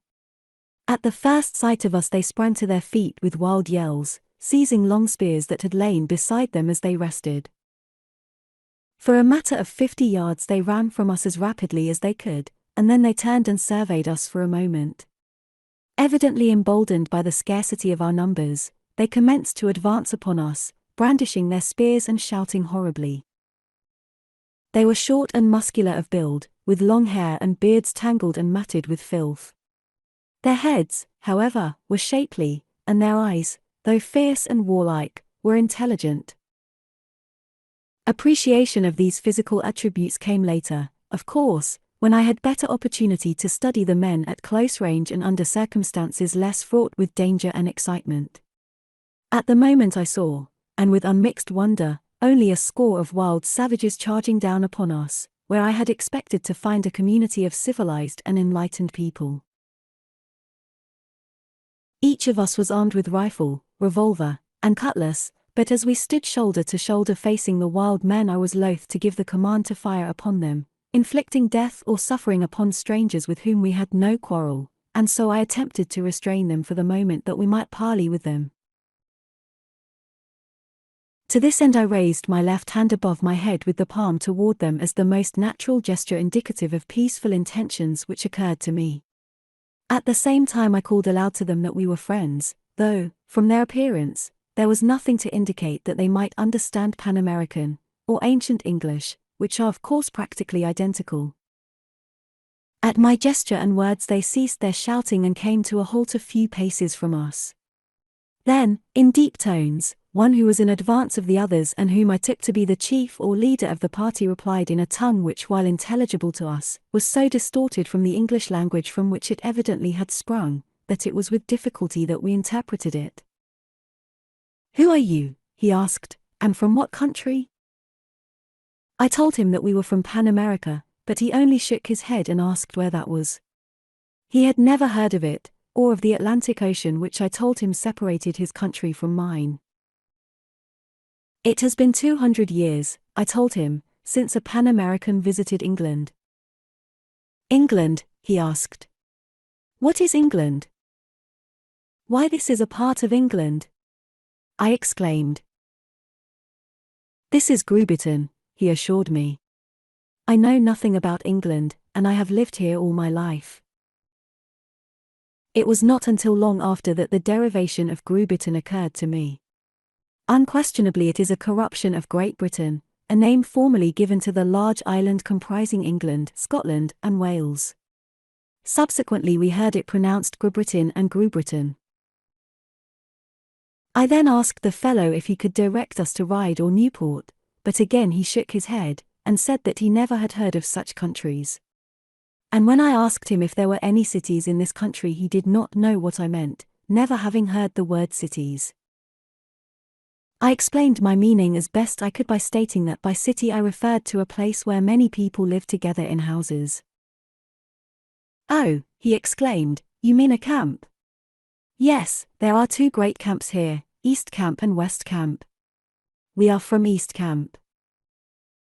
The use of the word camp to describe a collection of habitations naturally suggested war to me, and my next question was as to whether the war was over, and who had been victorious. "No," he replied to this question. "The war is not yet over. But it soon will be, and it will end, as it always does, with the West Enders running away. We, the East Enders, are always victorious." "No," I said, seeing that he referred to the petty tribal wars of his little island, "I mean the Great War, the war with Germany. Is it ended and who was victorious?" He shook his head impatiently. "I never heard," he said, "of any of these strange countries of which you speak." It seemed incredible, and yet it was true. These people living at the very seat of the Great War knew nothing of it, though but 2 centuries had passed since, to our knowledge, it had been running in the height of its titanic frightfulness all about them, and to us upon the far side of the Atlantic still was a subject of keen interest. Here was a lifelong inhabitant of the Isle of Wight who never had heard of either Germany or England. I turned to him quite suddenly with a new question. What people live upon the mainland? I asked, and pointed in the direction of the Hanse coast. No one lives there, he replied. Long ago, it is said, my people dwelt across the waters upon that other land, but the wild beasts devoured them in such numbers that finally they were driven here, paddling across upon logs and driftwood, nor has any dared return since, because of the frightful creatures which dwell in that horrid country. Do no other peoples ever come to your country in ships? I asked. He never heard the word ship before, and did not know its meaning. But he assured me that until we came he had thought that there were no other peoples in the world other than the Grubitans, who consist of the Eastenders and the Westenders of the ancient Isle of Wight. Assured that we were inclined to friendliness, our new acquaintances led us to their village, or, as they call it, camp. There we found 1,000 people, perhaps, dwelling in rude shelters, and living upon the fruits of the chase and such seafood as is obtainable close to shore, for they had no boats, nor any knowledge of such things. Their weapons were most primitive, consisting of rude spears tipped with pieces of metal pounded roughly into shape. They had no literature, no religion, and recognized no law other than the law of might. They produced fire by striking a bit of flint and steel together, but for the most part they ate their food raw. Marriage is unknown among them, and while they have the word mother, they did not know what I meant by father. The males fight for the favor of the females. They practice infanticide, and kill the aged and physically unfit. The family consists of the mother and the children, the men dwelling sometimes in one hut and sometimes in another. Owing to their bloody duels, they are always numerically inferior to the women, so there is shelter for them all. We spent several hours in the village, where we were objects of the greatest curiosity. The inhabitants examined our clothing and all our belongings, and asked innumerable questions concerning the strange country from which we had come and the manner of our coming. I questioned many of them concerning past historical events, but they knew nothing beyond the narrow limits of their island and the savage, primitive life they led there. London they had never heard of, and they assured me that I would find no human beings upon the mainland. Much saddened by what I had seen, I took my departure from them, and the three of us made our way back to the launch, accompanied by about 500 men, women, girls, and boys. As we sailed away, after procuring the necessary ingredients of our chemical fuel, the Grubitans lined the shore in silent wonder at the strange sight of our dainty craft dancing over the sparkling waters, and watched us until we were lost to their sight. Chapter 4. It was during the morning of July 6, 2137, that we entered the mouth of the Thames, to the best of my knowledge the first western keel to cut those historic waters for 221 years. But where were the tugs and the lighters and the barges, the lightships and the buoys, and all those countless attributes which went to make up the myriad life of the ancient Thames? Gone. All gone. Only silence and desolation reigned where once the commerce of the world had centered. I could not help but compare this once great waterway with the waters about our New York, or Rio, or San Diego, or Valparaiso. They had become what they are today during the 2 centuries of the profound peace which we of the Navy have been prone to deplore. And what, during this same period, had shorn the waters of the Thames of their pristine grandeur? Militarist that I am, I could find but a single word of explanation: war. I bowed my head and turned my eyes downward from the lonely and depressing sight, and in a silence which none of us seemed willing to break, we proceeded up the deserted river.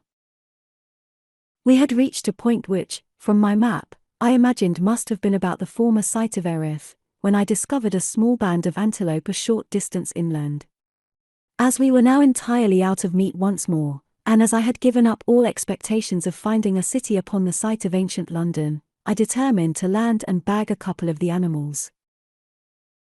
Assured that they would be timid and easily frightened, I decided to stalk them alone, telling the men to wait at the boat until I called to them to come and carry the carcasses back to the shore. Crawling carefully through the vegetation, making use of such trees and bushes as afforded shelter, I came at last almost within easy range of my quarry, when the antlered head of the buck went suddenly into the air, and then, as though in accordance with a prearranged signal, the whole band moved slowly off, farther inland. As their pace was leisurely, I determined to follow them until I came again within range, as I was sure that they would stop and feed in a short time. They must have led me a mile or more at least before they again halted and commenced to browse upon the rank, luxuriant grasses. All the time that I had followed them I had kept both eyes and ears alert for sign or sound that would indicate the presence of Felis tigris, but so far not the slightest indication of the beast had been apparent. As I crept closer to the antelope, sure this time of a good shot at a large buck, I suddenly saw something that caused me to forget all about my prey in wonderment. It was the figure of an immense grey-black creature, rearing its colossal shoulders 12 or 14 feet above the ground. Never in my life had I seen such a beast, nor did I at first recognize it, so different in appearance is the live reality from the stuffed, unnatural specimens preserved to us in our museums. But presently I guessed the identity of the mighty creature as Elephas africanus, or, as the ancients commonly described it, African elephant. The antelope, although in plain view of the huge beast, paid not the slightest attention to it, and I was so wrapped up in watching the mighty pachyderm that I quite forgot to shoot at the buck, and presently, and in quite a startling manner, it became impossible to do so. The elephant was browsing upon the young and tender shoots of some low bushes, waving his great ears and switching his short tail. The antelope, scarce 20 paces from him, continued their feeding, when suddenly, from close beside the latter, there came a most terrifying roar, and I saw a great, tawny body shoot, from the concealing verdure beyond the antelope, full upon the back of a small buck. Instantly the scene changed from one of quiet and peace to indescribable chaos. The startled and terrified buck uttered cries of agony. His fellows broke and leaped off in all directions. The elephant raised his trunk, and, trumpeting loudly, lumbered off through the wood, crushing down small trees and trampling bushes in his mad flight. Growling horribly, a huge lion stood across the body of his prey, such a creature as no Pan-American of the 22nd century had ever beheld until my eyes rested upon this lordly specimen of the king of beasts. But what a different creature was this fierce-eyed demon, palpitating with life and vigor, glossy of coat, alert, growling, magnificent, from the dingy, moth-eaten replicas beneath their glass cases in the stuffy halls of our public museums. I had never hoped or expected to see a living lion, tiger, or elephant, using the common terms that were familiar to the ancients, since they seemed to me less unwieldy than those now in general use among us, and so it was with sentiments not unmixed with awe that I stood gazing at this regal beast as, above the carcass of his kill, he roared out his challenge to the world. So enthralled was I by the spectacle that I quite forgot myself, and the better to view him, the great lion, I had risen to my feet and stood, not 50 paces from him, in full view. For a moment he did not see me, his attention being directed toward the retreating elephant, and I had ample time to feast my eyes upon his splendid proportions, his great head, and his thick black mane. Ah, what thoughts passed through my mind in those brief moments as I stood there in rapt fascination! I had come to find a wondrous civilization, and instead I found a wild beast monarch of the realm where English kings had ruled. A lion reigned, undisturbed, within a few miles of the seat of one of the greatest governments the world has ever known, his domain a howling wilderness, where yesterday fell the shadows of the largest city in the world. It was appalling, but my reflections upon this depressing subject were doomed to sudden extinction. The lion had discovered me. For an instant he stood silent and motionless as one of the mangy effigies at home, but only for an instant. Then, with a most ferocious roar, and without the slightest hesitancy or warning, he charged upon me. He forsook the prey already dead beneath him for the pleasures of the delectable tidbit, man. From the remorselessness with which the great carnivora of modern England hunted man, I am constrained to believe that, whatever their appetites in times past, they have cultivated a gruesome taste for human flesh. As I threw my rifle to my shoulder, I thanked God, the ancient God of my ancestors, that I had replaced the hard-jacketed bullets in my weapon with soft-nosed projectiles, for though this was my first experience with Felis Leo, I knew the moment that I faced that charge that even my wonderfully perfected firearm would be as futile as a pea shooter unless I chanced to place my first bullet in a vital spot. Unless you had seen it, you could not believe credible the speed of a charging lion. Apparently the animal is not built for speed, nor can he maintain it for long. But for a matter of 40 or 50 yards there is, I believe, no animal on earth that can overtake him. Like a bolt he bore down upon me, but, fortunately for me, I did not lose my head. I guessed that no bullet would kill him instantly.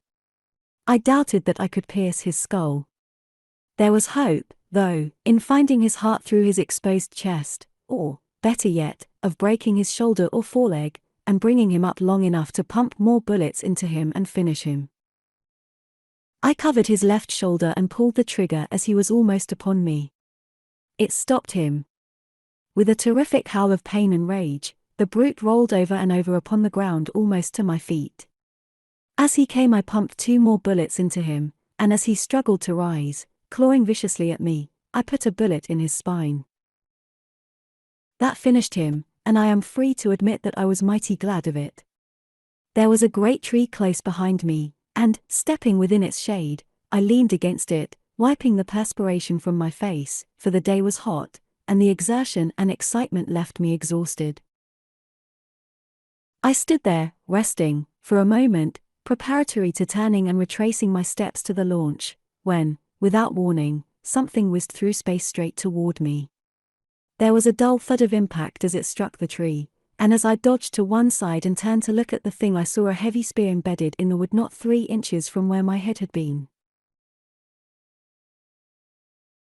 The thing had come from a little to one side of me, and, without waiting to investigate at the instant, I leaped behind the tree, and, circling it, peered around the other side to get a sight of my would-be murderer. This time I was pitted against men. The spear told me that all too plainly, but so long as they didn't take me unawares or from behind, I had little fear of them.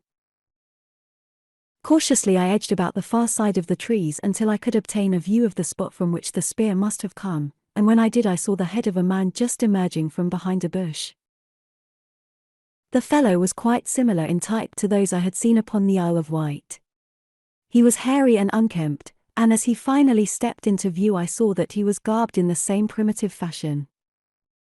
He stood for a moment gazing about in search of me, and then he advanced. As he did so, a number of others, precisely like him, stepped from the concealing verdure of nearby bushes and followed in his wake. Keeping the trees between them and me, I ran back a short distance until I found a clump of underbrush that would effectually conceal me, for I wished to discover the strength of the party and its armament before attempting to parley with it.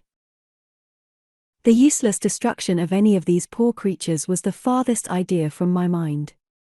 I should have liked to have spoken with them, but I did not care to risk having to use my high-powered rifle upon them other than in the last extremity. Once in my new place of concealment, I watched them as they approached the tree. There were about 30 men in the party and one woman, a girl whose hands seemed to be bound behind her and who was being pulled along by 2 of the men. They came forward warily, peering cautiously into every bush and halting often. At the body of the lion, they paused, and I could see from their gesticulations and the higher pitch of their voices that they were much excited over my kill. But presently they resumed their search for me, and as they advanced I became suddenly aware of the unnecessary brutality with which the girl's guards were treating her. She stumbled once, not far from my place of concealment, and after the balance of the party had passed me. As she did so, one of the men at her side jerked her roughly to her feet and struck her across the mouth with his fist. Instantly my blood boiled, and forgetting every consideration of caution, I leaped from my concealment, and, springing to the man's side, felled him with a blow. So unexpected had been my act that it found him and his fellow unprepared, but instantly the latter drew the knife that protruded from his belt and lunged viciously at me, at the same time giving voice to a wild cry of alarm. The girl shrank back at sight of me, her eyes wide in astonishment, and then my antagonist was upon me. I parried his first blow with my forearm, at the same time delivering a powerful blow to his jaw that sent him reeling back, but he was at me again in an instant, though in the brief interim I had time to draw my revolver. I saw his companion crawling slowly to his feet, and the others of the party racing down upon me. There was no time to argue now, other than with the weapons we wore, and so, as the fellow lunged at me again with the wicked-looking knife, I covered his heart and pulled the trigger. Without a sound, he slipped to the earth, and then I turned the weapon upon the other guard, who was now about to attack me. He, too, collapsed, and I was alone with the astonished girl. The balance of the party was some 20 paces from us, but coming rapidly. I seized her arm and drew her after me behind a nearby tree, for I had seen that with both their comrades down the others were preparing to launch their spears. With the girl safe behind the tree, I stepped out in sight of the advancing foe, shouting to them that I was no enemy, and that they should halt and listen to me. But for answer they only yelled in derision and launched a couple of spears at me, both of which missed. I saw then that I must fight, yet still I hated to slay them, and it was only as a final resort that I dropped 2 of them with my rifle, bringing the others to a temporary halt. Again, I appealed to them to desist. But they only mistook my solicitude for them for fear, and, with shouts of rage and derision, leaped forward once again to overwhelm me. It was now quite evident that I must punish them severely, or myself die and relinquish the girl once more to her captors.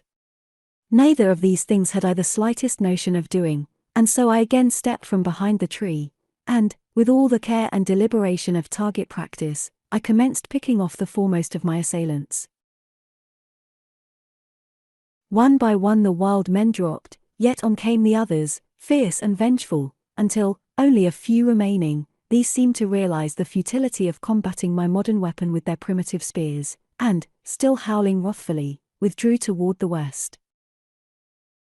Now, for the first time, I had an opportunity to turn my attention toward the girl, who had stood, silent and motionless, behind me as I pumped death into my enemies and hers from my automatic rifle. She was of medium height, well-formed, and with fine, clear-cut features. Her forehead was high, and her eyes both intelligent and beautiful. Exposure to the sun had browned a smooth and velvety skin to a shade which seemed to enhance rather than mar an altogether lovely picture of youthful femininity. A trace of apprehension marked her expression. I cannot call it fear since I have learned to know her, and astonishment was still apparent in her eyes. She stood quite erect, her hands still bound behind her, and met my gaze with level, proud return. "What language do you speak?" I asked. "Do you understand mine?" "Yes," she replied. "It is similar to my own. I am Grabritin. What are you?" "I am a Pan-American," I answered. She shook her head. "What is that?" I pointed toward the west. Far away, across the ocean. Her expression altered a trifle. A slight frown contracted her brow. The expression of apprehension deepened. "Take off your cap," she said, and when, to humor her strange request, I did as she bid, she appeared relieved. Then she edged to one side and leaned over seemingly to peer behind me. I turned quickly to see what she discovered, but finding nothing, wheeled about to see that her expression was once more altered.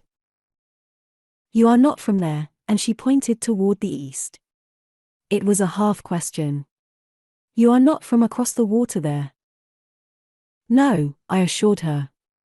"I am from Pan America, far away to the west." "Have you ever heard of Pan America?" She shook her head in negation. "I do not care where you are from," she explained, "if you are not from there, and I am sure you are not, for the men from there have horns and tails." It was with difficulty that I restrained a smile. "Who are the men from there?" I asked. They are bad men, she replied. Some of my people do not believe that there are such creatures. But we have a legend, a very old legend, that once the men from there came across to Grubritin. They came upon the water, and under the water, and even in the air. They came in great numbers, so that they rolled across the land like a great grey fog. They brought with them thunder and lightning and smoke that killed, and they fell upon us and slew our people by the thousands and the hundreds of thousands. But at last we drove them back to the water's edge, back into the sea, where many were drowned. Some escaped, and these our people followed men, women, and even children. We followed them back. That is all. The legend says our people never returned. Maybe they were all killed. Maybe they are still there. But this, also, is in the legend, that as we drove the men back across the water they swore that they would return, and that when they left our shores they would leave no human being alive behind them. I was afraid that you were from there. By what name were these men called? I asked. We call them only the men from there, she replied, pointing toward the east. I have never heard that they had another name. In the light of what I knew of ancient history, it was not difficult for me to guess the nationality of those she described simply as the men from over there. But what utter and appalling devastation the Great War must have wrought to have erased not only every sign of civilization from the face of this great land, but even the name of the enemy from the knowledge and language of the people. I could only account for it on the hypothesis that the country had been entirely depopulated except for a few scattered and forgotten children, who, in some marvelous manner, had been preserved by Providence to repopulate the land. These children had, doubtless, been too young to retain in their memories to transmit to their children any but the vaguest suggestion of the cataclysm which had overwhelmed their parents. Professor Corcoran, since my return to Pan America, has suggested another theory which is not entirely without claim to serious consideration. He points out that it is quite beyond the pale of human instinct to desert little children as my theory suggests the ancient English must have done. He is more inclined to believe that the expulsion of the foe from England was synchronous with widespread victories by the Allies upon the continent, and that the people of England merely emigrated from their ruined cities and their devastated, blood-drenched fields to the mainland, in the hope of finding, in the domain of the conquered enemy, cities and farms which would replace those they had lost. The learned professor assumes that while a long-continued war had strengthened rather than weakened the instinct of paternal devotion, it had also dulled other humanitarian instincts, and raised to the first magnitude the law of the survival of the fittest, with the result that when the exodus took place the strong, the intelligent, and the cunning, together with their offspring, crossed the waters of the Channel or the North Sea to the continent, leaving in unhappy England only the helpless inmates of asylums for the feeble-minded and insane. My objections to this, that the present inhabitants of England are mentally fit, and could therefore not have descended from an ancestry of undiluted lunacy, he brushes aside with the assertion that insanity is not necessarily hereditary, and that even though it was, in many cases, a return to natural conditions from the state of high civilization, which is thought to have induced mental disease in the ancient world, would, after several generations, have thoroughly expunged every trace of the affliction from the brains and nerves of the descendants of the original maniacs. Personally, I do not place much stock in Professor Corcoran's theory, though I admit that I am prejudiced. Naturally, one does not care to believe that the object of his greatest affection is descended from a gibbering idiot and a raving maniac. But I am forgetting the continuity of my narrative, a continuity which I desire to maintain, though I fear that I shall often be led astray. So numerous and varied are the bypaths of speculation which lead from the present-day story of the Grubritins into the mysterious past of their forebears. As I stood talking with the girl, I presently recollected that she still was bound, and with a word of apology, I drew my knife and cut the rawhide thongs which confined her wrists at her back. She thanked me, and with such a sweet smile that I should have been amply repaid by it for a much more arduous service. "And now," I said, "let me accompany you to your home and see you safely again under the protection of your friends." "No," she said, with a hint of alarm in her voice, You must not come with me. Buckingham will kill you. Buckingham. The name was famous in ancient English history. Its survival, with many other illustrious names, is one of the strongest arguments in refutal of Professor Corcoran's theory, yet it opens no new doors to the past, and, on the whole, rather adds to than dissipates the mystery. And who is Buckingham? I asked, and why should he wish to kill me? He would think that you had stolen me, she replied, and as he wishes me for himself, he will kill any other whom he thinks desires me. He killed Wettin a few days ago. My mother told me once that Wettin was my father. He was king. Now Buckingham is king. Here, evidently, were a people slightly superior to those of the Isle of Wight. These must have at least the rudiments of civilized government, since they recognized one among them as ruler, with the title, king. Also, they retained the word father. The girl's pronunciation, while far from identical with ours, was much closer than the tortured dialect of the Eastenders of the Isle of Wight. The longer I talked with her, the more hopeful I became of finding here, among her people, some records, or traditions, which might assist in clearing up the historic enigma of the past 2 centuries. I asked her if we were far from the city of London, but she did not know what I meant. When I tried to explain, describing mighty buildings of stone and brick, broad avenues, parks, palaces, and countless people, she but shook her head sadly. There is no such place nearby, she said. Only the camp of the lions has places of stone where the beasts lair, but there are no people in the camp of the lions. Who would dare go there? And she shuddered. The camp of the lions, I repeated. And where is that, and what? It is there, she said, pointing up the river toward the west.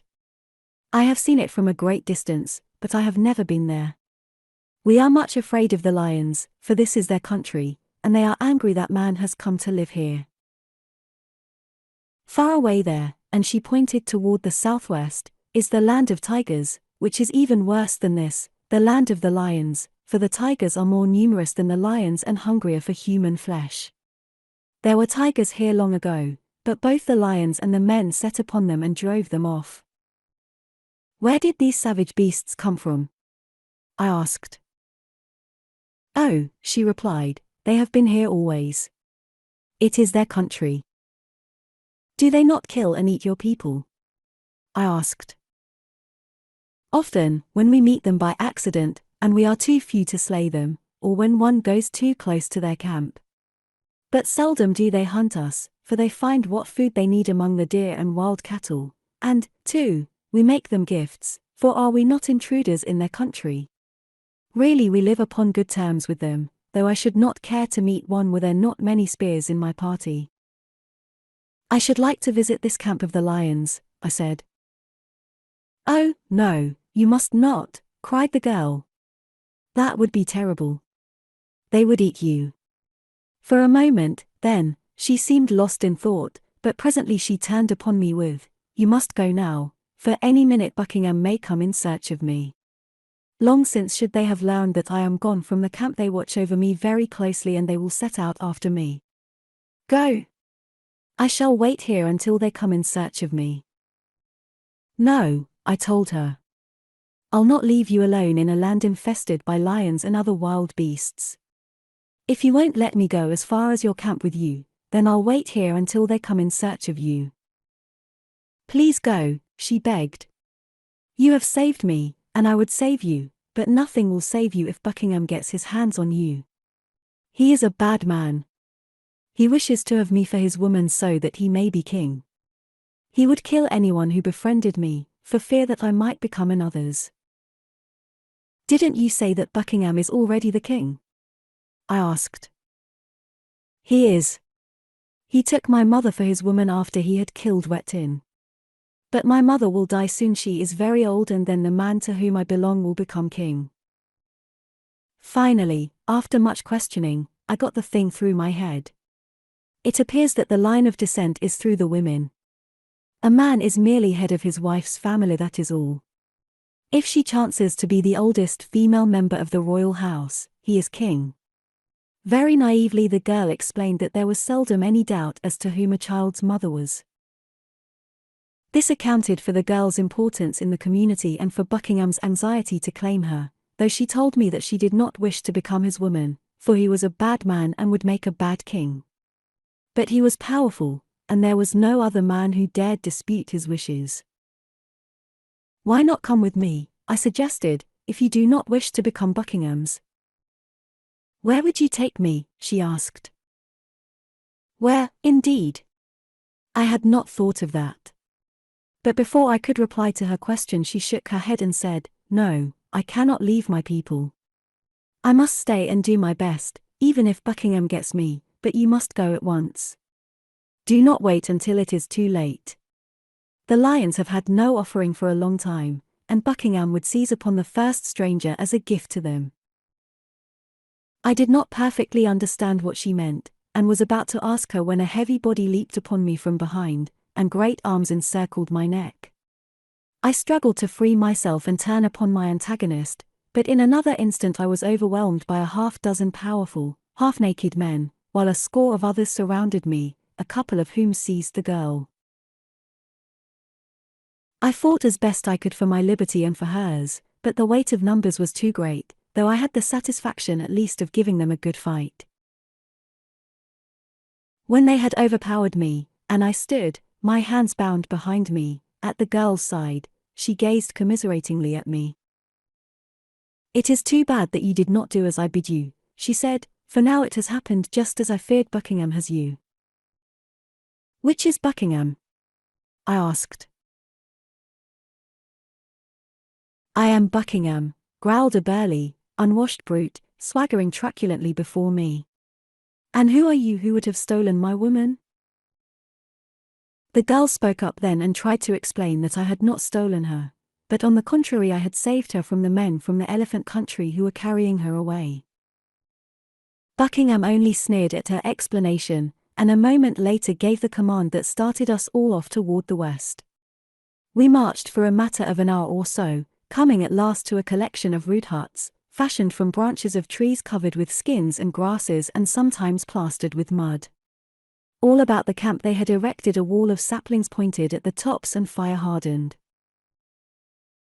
This palisade was a protection against both man and beasts, and within it dwelt upward of 2,000 persons, the shelters being built very close together, and sometimes partially underground, like deep trenches, with the poles and hides above merely as protection from the sun and rain.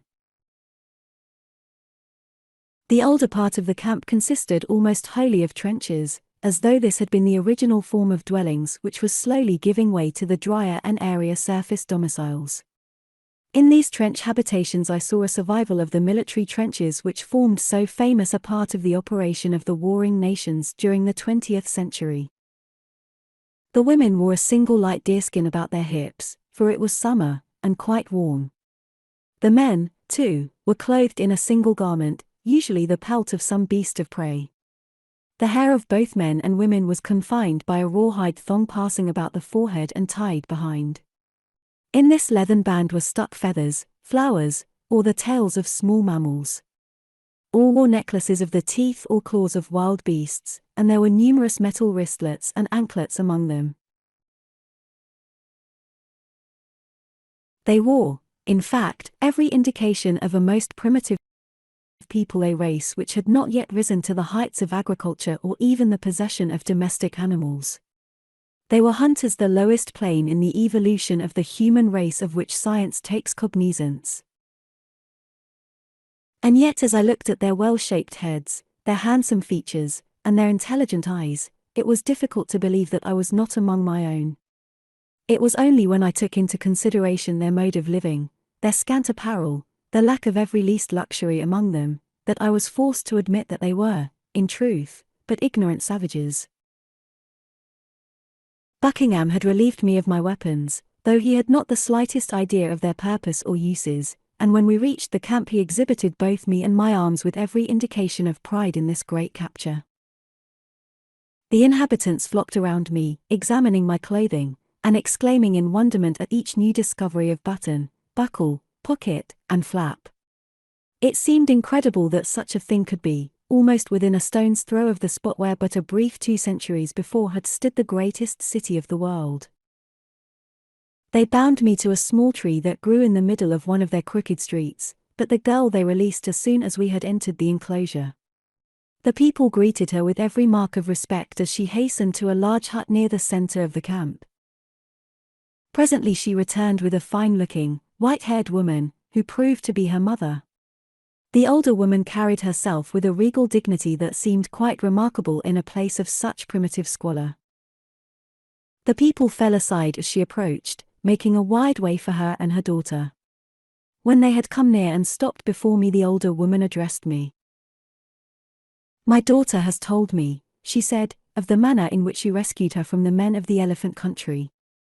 If Wettin lived you would be well treated, but Buckingham has taken me now, and is king. You can hope for nothing from such a beast as Buckingham." The fact that Buckingham stood within a pace of us and was an interested listener appeared not to temper her expressions in the slightest. "Buckingham is a pig," she continued. "He is a coward.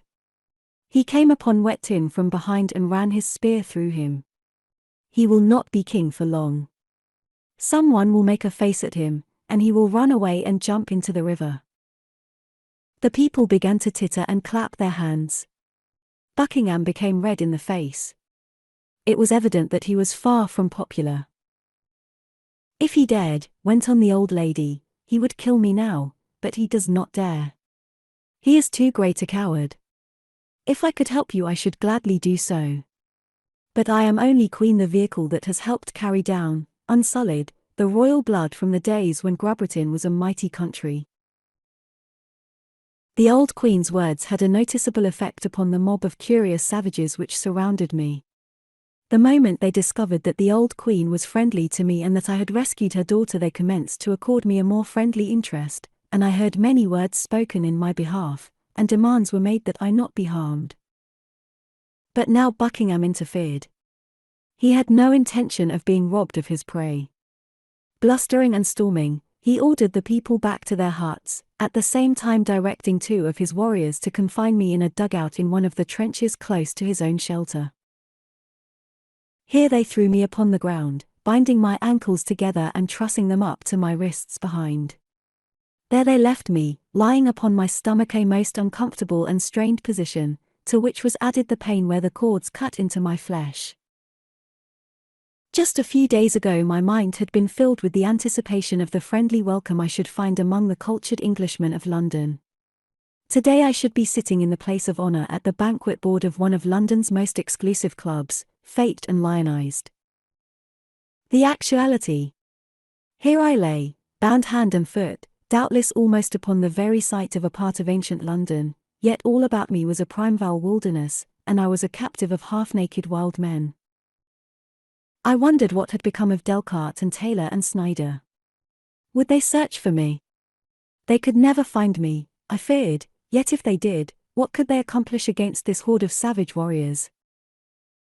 Would that I could warn them. I thought of the girl, doubtless she could get word to them, but how was I to communicate with her? Would she come to see me before I was killed? It seemed incredible that she should not make some slight attempt to befriend me, yet, as I recalled, she had made no effort to speak with me after we had reached the village. She had hastened to her mother the moment she had been liberated. Though she had returned with the old queen, she had not spoken to me, even then. I began to have my doubts. Finally, I came to the conclusion that I was absolutely friendless except for the old queen. For some unaccountable reason my rage against the girl for her ingratitude rose to colossal proportions. For a long time I waited for someone to come to my prison whom I might ask to bear word to the queen, but I seemed to have been forgotten. The strained position in which I lay became unbearable. I wriggled and twisted until I managed to turn myself partially upon my side, where I lay half facing the entrance to the dugout. Presently my attention was attracted by the shadow of something moving in the trench without, and a moment later the figure of a child appeared, creeping upon all fours, as, wide-eyed, and prompted by childish curiosity, a little girl crawled to the entrance of my hut and peered cautiously and fearfully in. I did not speak at first for fear of frightening the little one away. But when I was satisfied that her eyes had become sufficiently accustomed to the subdued light of the interior, I smiled. Instantly the expression of fear faded from her eyes to be replaced with an answering smile. "Who are you, little girl?" I asked. "My name is Mary," she replied. "I am Victory's sister." "And who is Victory?" "You do not know who Victory is?" she asked, in astonishment. I shook my head in negation. "You saved her from the elephant country people, and yet you say you do not know her," she exclaimed. "Oh, so she is Victory, and you are her sister?" "I have not heard her name before." "That is why I did not know whom you meant," I explained. Here was just the messenger for me. Fate was becoming more kind. "Will you do something for me, Mary?" I asked. "If I can." "Go to your mother, the Queen, and ask her to come to me," I said. "I have a favor to ask." She said that she would, and with a parting smile she left me. For what seemed many hours I awaited her return, chafing with impatience. The afternoon wore on and night came, and yet no one came near me. My captors brought me neither food nor water. I was suffering considerable pain where the rawhide thongs cut into my swollen flesh.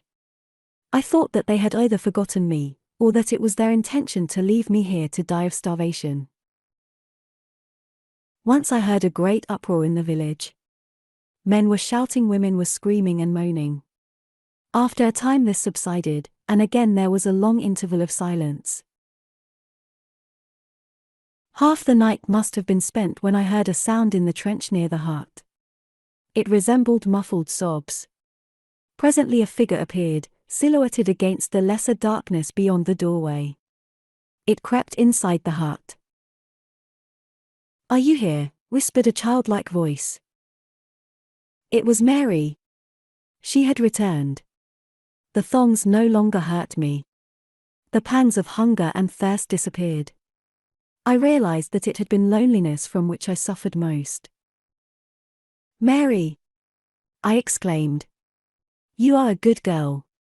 You have come back, after all. I had commenced to think that you would not. Did you give my message to the Queen? Will she come? Where is she?"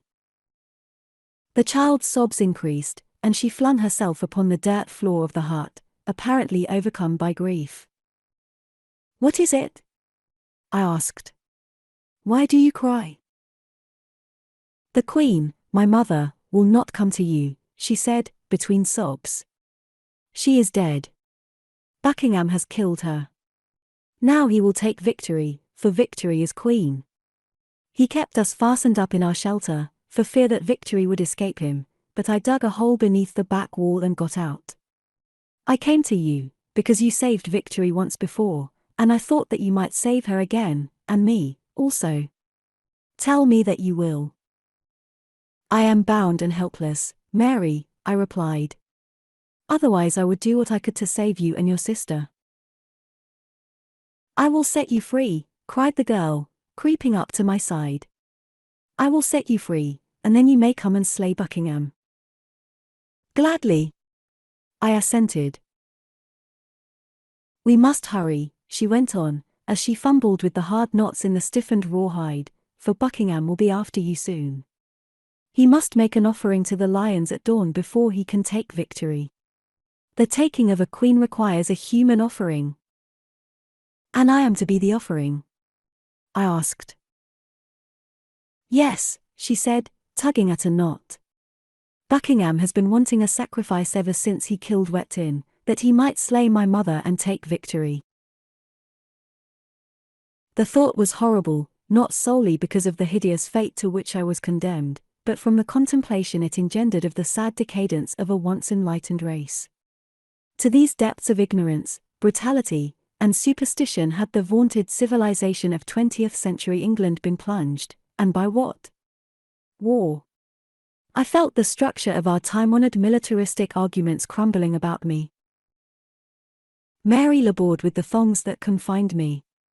They proved refractory, defying her tender, childish fingers.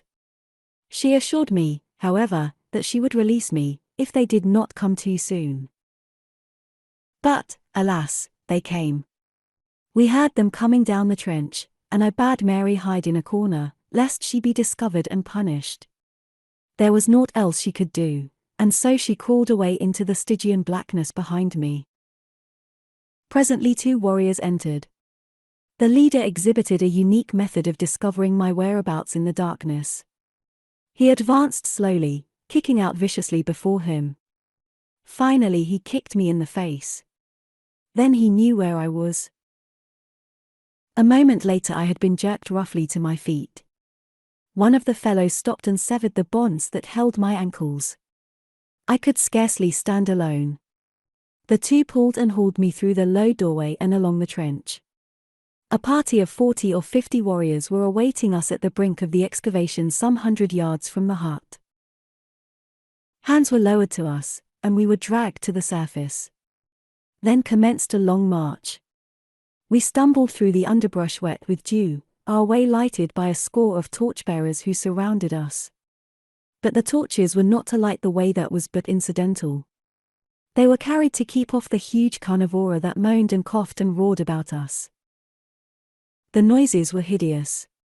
The whole country seemed alive with lions. Yellow-green eyes blazed wickedly at us from out the surrounding darkness. My escort carried long, heavy spears. These they kept ever pointed toward the beast of prey, and I learned from snatches of the conversation I overheard that occasionally there might be a lion who would brave even the terrors of fire to leap in upon human prey. It was for such that the spears were always couched. But nothing of the sort occurred during this hideous death march, and with the first pale heralding of dawn we reached our goal, an open place in the midst of a tangled wildwood. Here rose in crumbling grandeur the first evidences I had seen of the ancient civilization which once had graced fair Albion, a single, time-worn arch of masonry.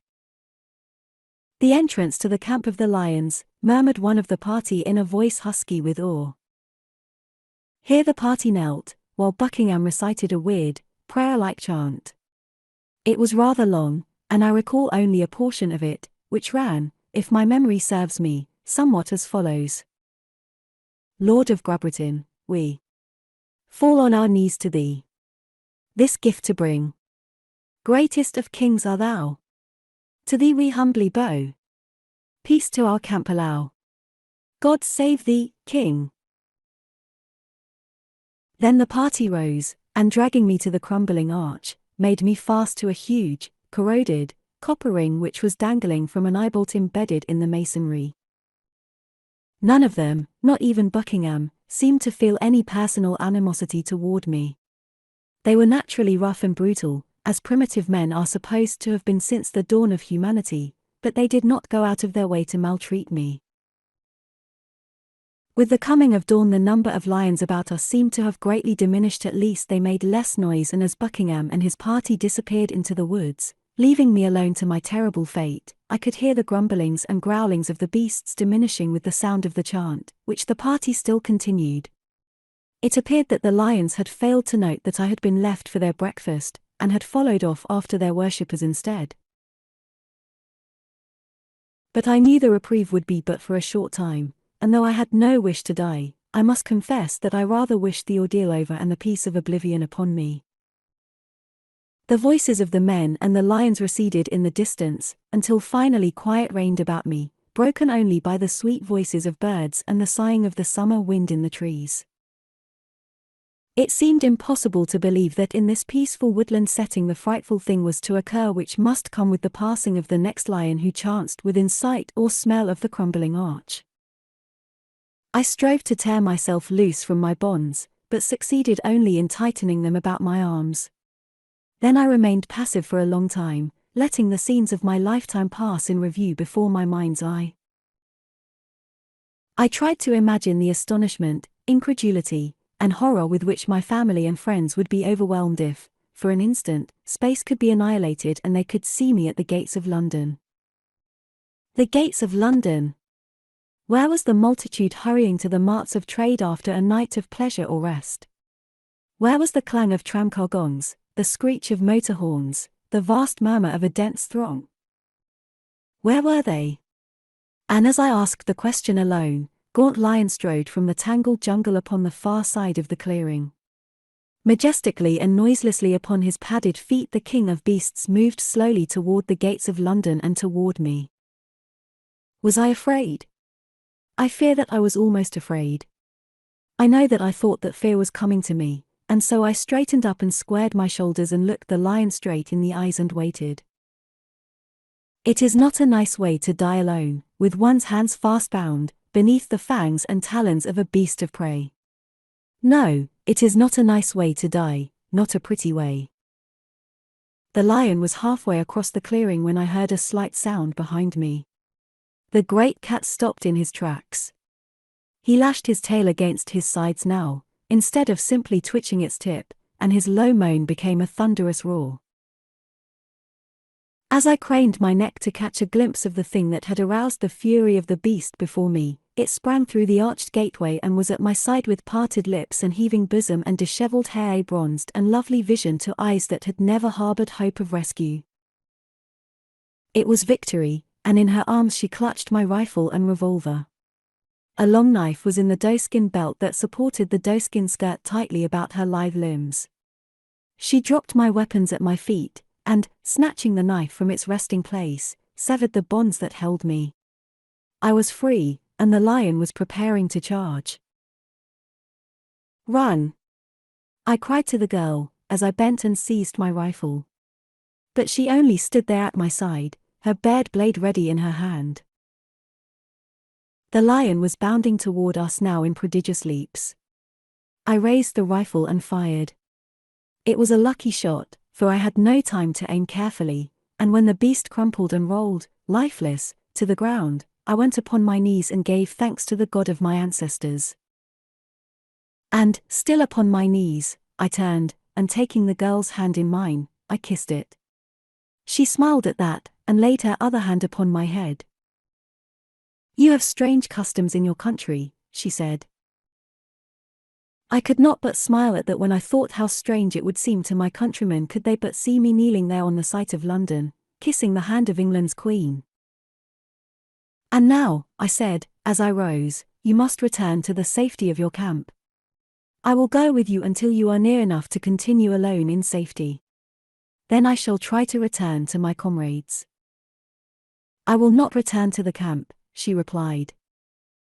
"But what shall you do?" I asked. "I do not know. Only I shall never go back while Buckingham lives.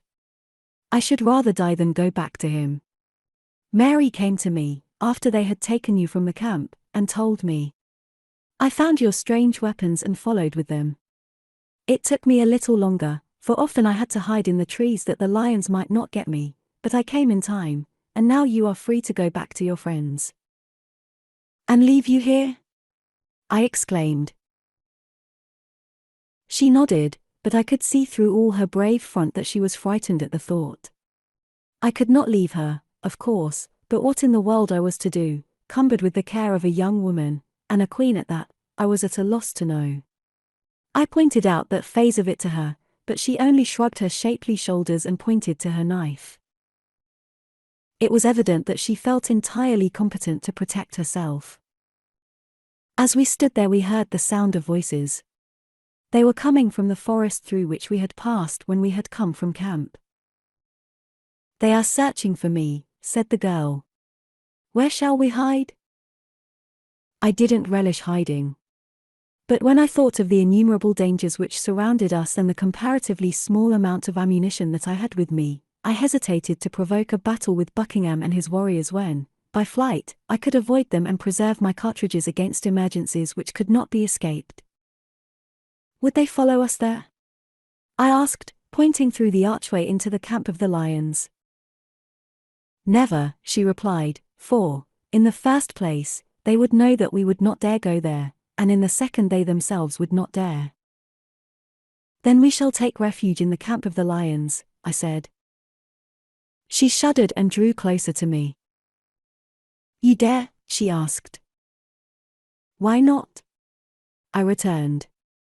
We shall be safe from Buckingham, and you have seen, for the second time in 2 days, that lions are harmless before my weapons.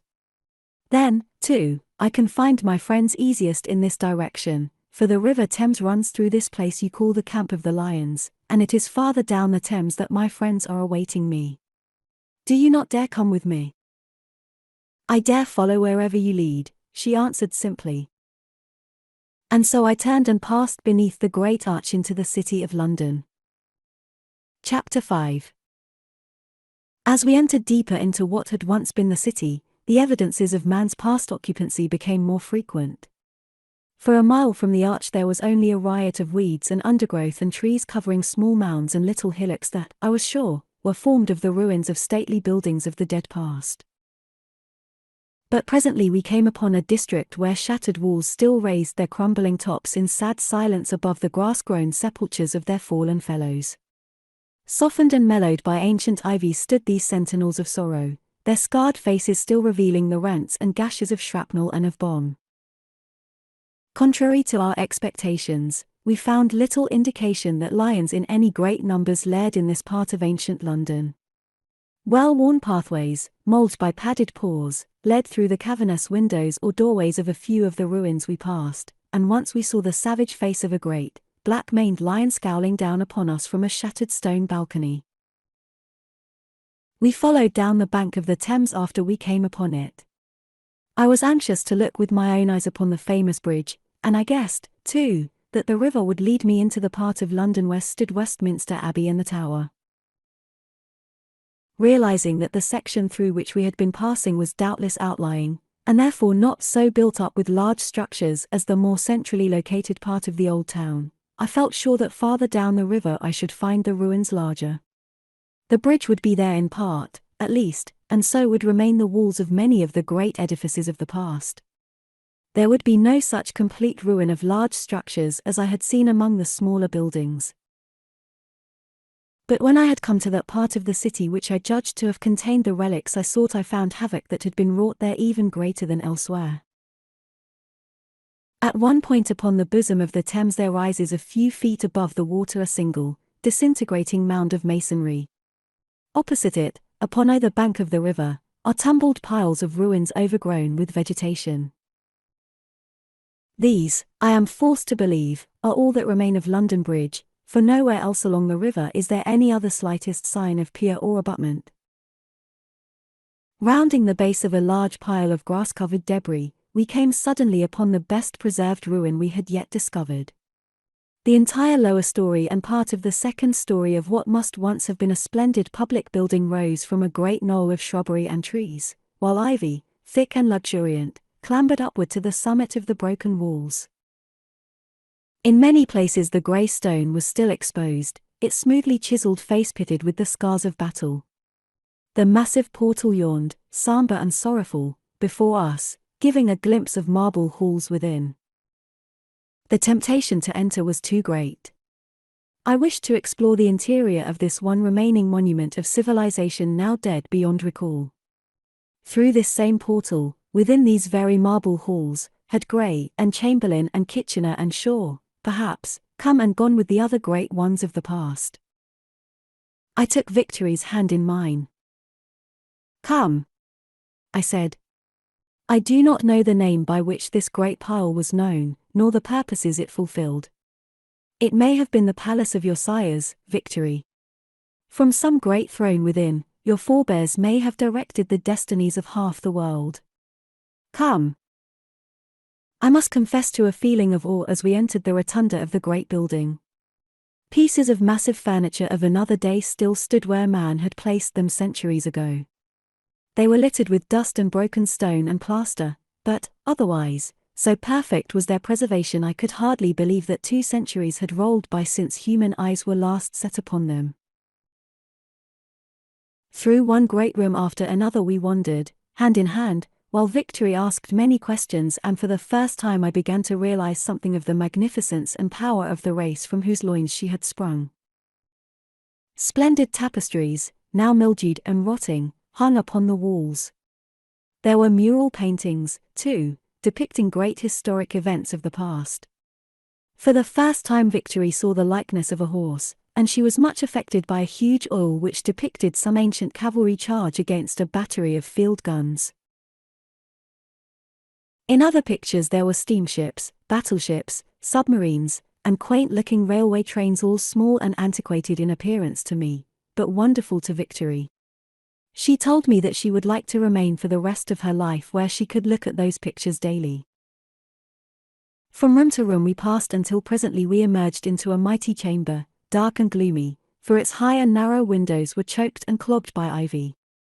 Along one panelled wall we groped, our eyes slowly becoming accustomed to the darkness. A rank and pungent odour pervaded the atmosphere. We had made our way about half the distance across one end of the great apartment when a low growl from the far end brought us to a startled halt. Straining my eyes through the gloom, I made out a raised dais at the extreme opposite end of the hall. Upon the dais stood two great chairs, high-backed and with great arms. The throne of England! But what were those strange forms about it? Victory gave my hand a quick, excited little squeeze. "The lions," she whispered. Yes, lions indeed. Sprawled about the dais were a dozen huge forms, while upon the seat of one of the thrones a small cub lay curled in slumber. As we stood there for a moment, spellbound by the sight of those fearsome creatures occupying the very thrones of the sovereigns of England, the low growl was repeated, and a great male rose slowly to his feet. His devilish eyes bored straight through the semi-darkness toward us. He had discovered the interloper. What right had man within this palace of the beasts? Again he opened his giant jaws, and this time there rumbled forth a warning roar. Instantly 8 or 10 of the other beasts leaped to their feet. Already the great fellow who had spied us was advancing slowly in our direction. I held my rifle ready, but how futile it appeared in the face of this savage horde. The foremost beast broke into a slow trot, and at his heels came the others. All were roaring now, and the din of their great voices reverberating through the halls and corridors of the palace formed the most frightful chorus of thunderous savagery imaginable to the mind of man. And then the leader charged, and upon the hideous pandemonium broke the sharp crack of my rifle, once, twice, thrice. 3 lions rolled, struggling and biting, to the floor. Victory seized my arm, with a quick, "This way. Here is a door," and a moment later we were in a tiny antechamber at the foot of a narrow stone staircase. Up this we backed, Victory just behind me, as the first of the remaining lions leaped from the throne room and sprang for the stairs. Again I fired, but others of the ferocious beasts leaped over their fallen fellows and pursued us. The stairs were very narrow, that was all that saved us, for as I backed slowly upward, but a single lion could attack me at a time, and the carcasses of those I slew impeded the rushes of the others. At last we reached the top. There was a long corridor from which opened many doorways. One, directly behind us, was tight closed. If we could open it and pass into the chamber behind, we might find a respite from attack. The remaining lions were roaring horribly. I saw one sneaking very slowly up the stairs toward us. "Try that door," I called to Victory. "See if it will open." She ran up to it and pushed. "Turn the knob," I cried, seeing that she did not know how to open a door, but neither did she know what I meant by knob. I put a bullet in the spine of the approaching lion and leaped to Victory's side. The door resisted my first efforts to swing it inward. Rusted hinges and swollen wood held it tightly closed. But at last it gave, and just as another lion mounted to the top of the stairway it swung in, and I pushed Victory across the threshold. Then I turned to meet the renewed attack of the savage foe. One lion fell in his tracks, another stumbled to my very feet, and then I leaped within and slammed the portal to. A quick glance showed me that this was the only door to the small apartment in which we had found sanctuary, and, with a sigh of relief, I leaned for a moment against the panels of the stout barrier that separated us from the ramping demons without. Across the room, between 2 windows, stood a flat-topped desk. A little pile of white and brown lay upon it close to the opposite edge. After a moment of rest I crossed the room to investigate. The white was the bleached human bones, the skull, collarbones, arms, and a few of the upper ribs of a man. The brown was the dust of a decayed military cap and blouse. In a chair before the desk were other bones, while more still strewed the floor beneath the desk and about the chair. A man had died sitting there with his face buried in his arms 200 years ago. Beneath the desk were a pair of spurred military boots, green and rotten with decay. In them were the leg bones of a man. Among the tiny bones of the hands was an ancient fountain pen, as good, apparently, as the day it was made, and a metal-covered memoranda book, closed over the bones of an index finger. It was a gruesome sight, a pitiful sight, this lone inhabitant of mighty London. I picked up the metal-covered memoranda book. Its pages were rotten and stuck together. Only here and there was a sentence or a part of a sentence legible. The first that I could read was near the middle of the little volume. His Majesty left for Tunbridge Wells today. He, Jesty, was stricken today. God give she does not die, a military governor of Lon. And farther on. It is awful, 100 deaths today, worse than the bombardment. Nearer the end I picked out the following. I promised he will find me here when he ret, alone. The most legible passage was on the next page. Thank God we drove them out. There is not a single man on British soil today, but at what awful cost. I tried to persuade Sir Philip to urge the people to remain. But they are mad with fear of the death, and rage at our enemies. He tells me that the coast cities are packed, waiting to be taken across. What will become of England, with none left to rebuild her shattered cities? And the last entry. Alone. Only the wild beasts. A lion is roaring now beneath the palace windows. I think the people feared the beasts even more than they did the death. But they are gone, all gone, and to what? How much better conditions will they find on the continent? All gone, only I remain.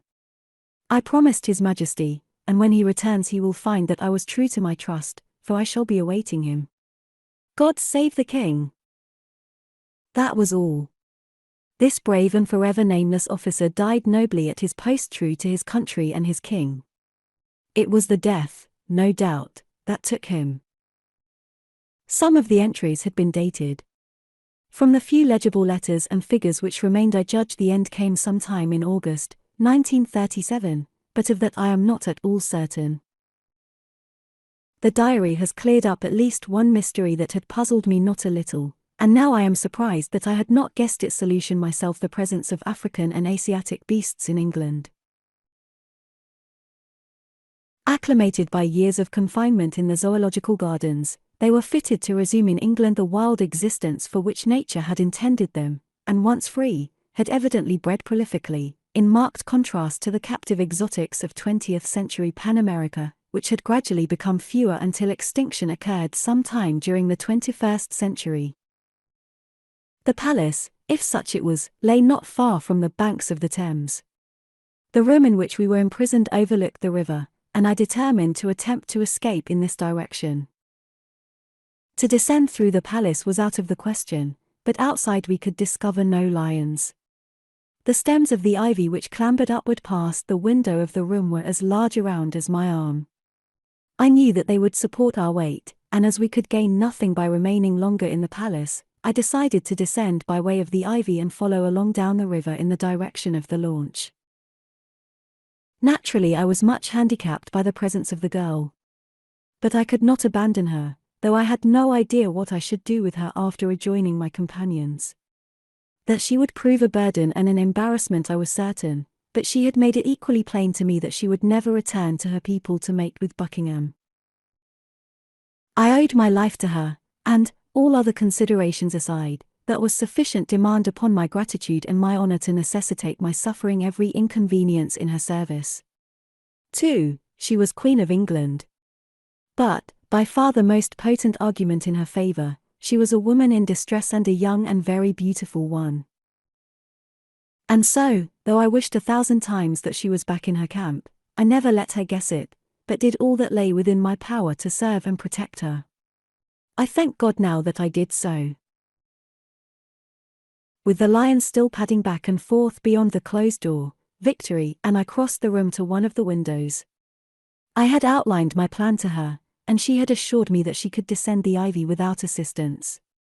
In fact, she smiled a trifle at my question. Swinging myself outward, I began the descent, and had come to within a few feet of the ground, being just opposite a narrow window, when I was startled by a savage growl almost in my ear, and then a great taloned paw darted from the aperture to seize me, and I saw the snarling face of a lion within the embrasure. Releasing my hold upon the ivy, I dropped the remaining distance to the ground, saved from laceration only because the lion's paw struck the thick stem of ivy. The creature was making a frightful racket now, leaping back and forth from the floor at the broad window ledge, tearing at the masonry with his claws in vain attempts to reach me. But the opening was too narrow, and the masonry too solid. Victory had commenced the descent, but I called to her to stop just above the window, and, as the lion reappeared, growling and snarling, I put a .33 bullet in his face, and at the same moment Victory slipped quickly past him, dropping into my upraised arms that were awaiting her. The roaring of the beasts that had discovered us, together with the report of my rifle, had set the balance of the fierce inmates of the palace into the most frightful uproar I have ever heard. I feared that it would not be long before intelligence or instinct would draw them from the interiors and set them upon our trail, the river. Nor had we much more than reached it when a lion bounded around the corner of the edifice we had just quitted and stood looking about as though in search of us. Following, came others, while Victory and I crouched in hiding behind a clump of bushes close to the bank of the river.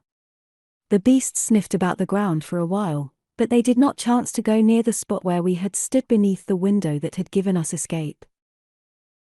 Presently a black-maned male raised his head, and, with cocked ears and glaring eyes, gazed straight at the bush behind which we lay. I could have sworn that he had discovered us, and when he took a few short and stately steps in our direction I raised my rifle and covered him.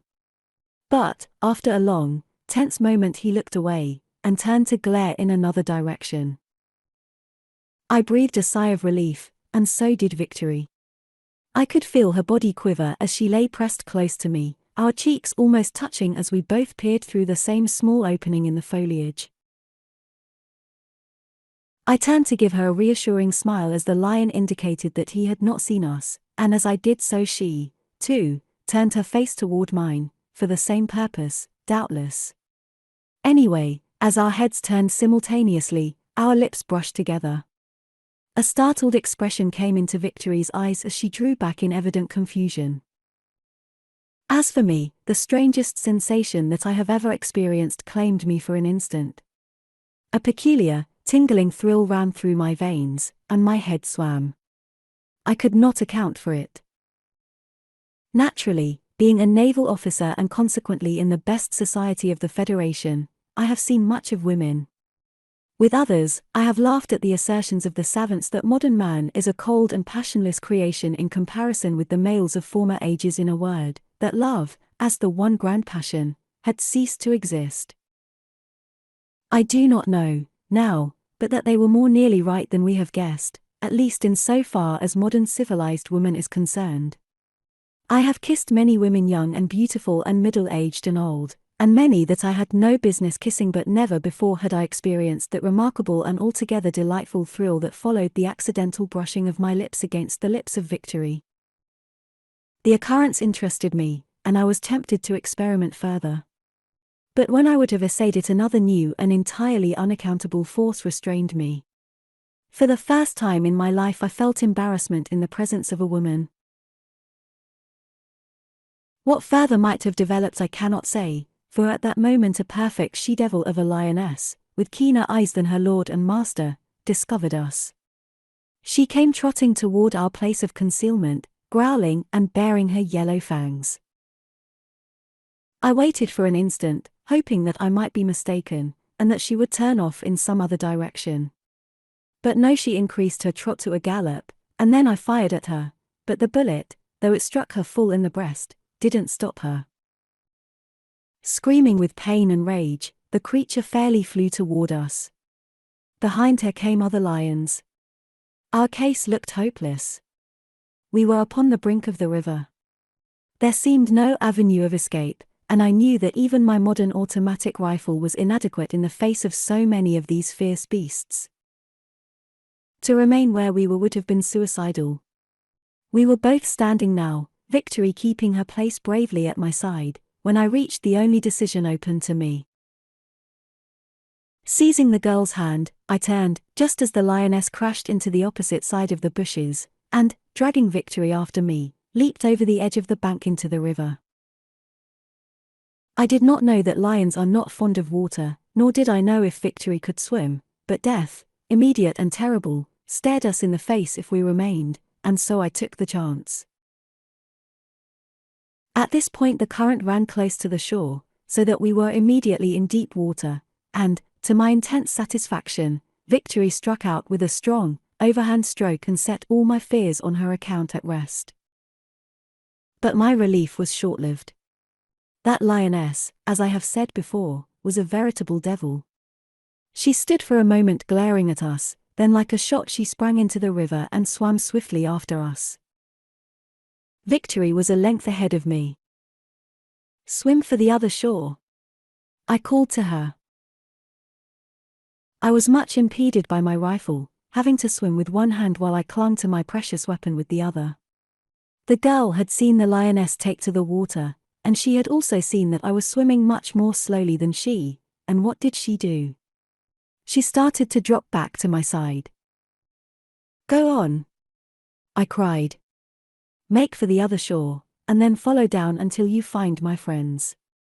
Tell them that I sent you, and with orders that they are to protect you. Go on.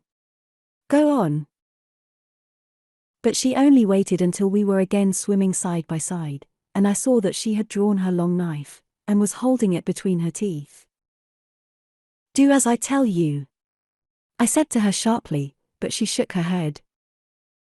The lioness was overhauling us rapidly. She was swimming silently, her chin just touching the water, but blood was streaming from between her lips. It was evident that her lungs were pierced. She was almost upon me. I saw that in a moment she would take me under her forepaws, or seize me in those great jaws. I felt that my time had come, but I meant to die fighting. And so I turned, and, treading water, raised my rifle above my head and awaited her. Victory, animated by a bravery no less ferocious than that of the dumb beast assailing us, swam straight for me. It all happened so swiftly that I cannot recall the details of the kaleidoscopic action which ensued. I knew that I rose high out of the water, and, with clubbed rifle, dealt the animal a terrific blow upon the skull, that I saw Victory, her long blade flashing in her hand, close, striking, upon the beast, that a great paw fell upon her shoulder, and that I was swept beneath the surface of the water like a straw before the prow of a freighter. Still clinging to my rifle, I rose again, to see the lioness struggling in her death throes but an arm's length from me. Scarcely had I risen than the beast turned upon her side, struggled frantically for an instant, and then sank. Chapter 6. Victory was nowhere in sight. Alone, I floated upon the bosom of the Thames. In that brief instant I believe that I suffered more mental anguish than I have crowded into all the balance of my life before or since.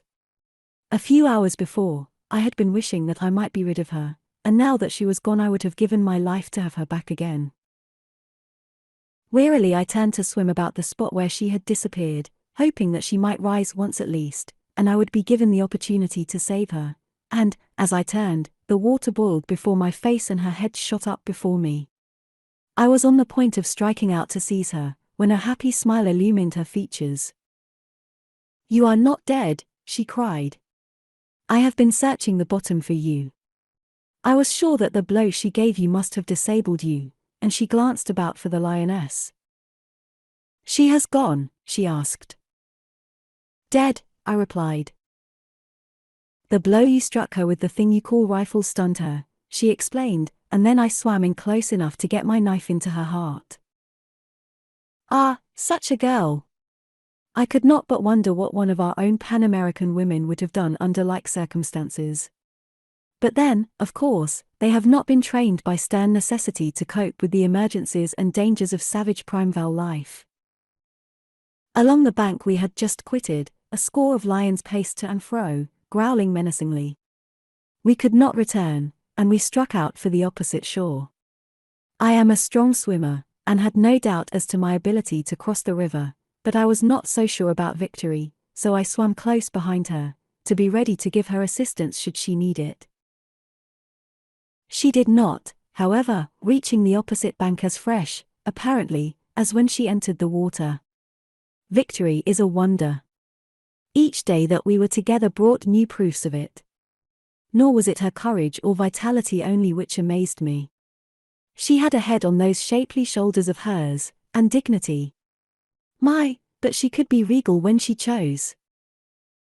She told me that the lions were fewer upon this side of the river, but that there were many wolves, running in great packs later in the year. Now they were north somewhere, and we should have little to fear from them, though we might meet with a few.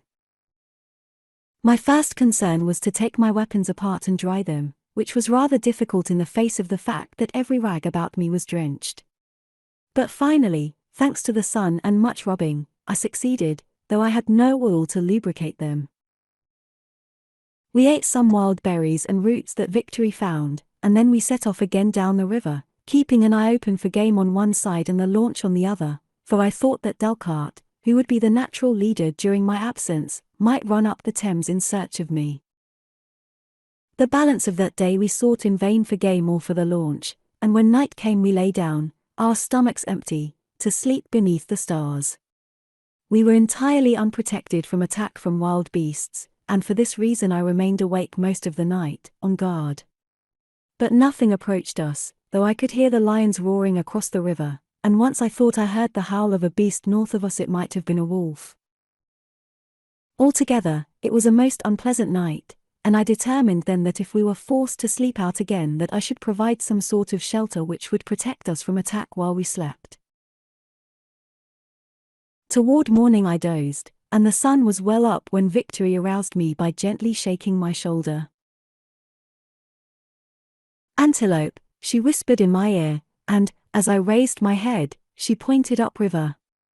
Crawling to my knees, I looked in the direction she indicated, to see a buck standing upon a little knoll some 200 yards from us.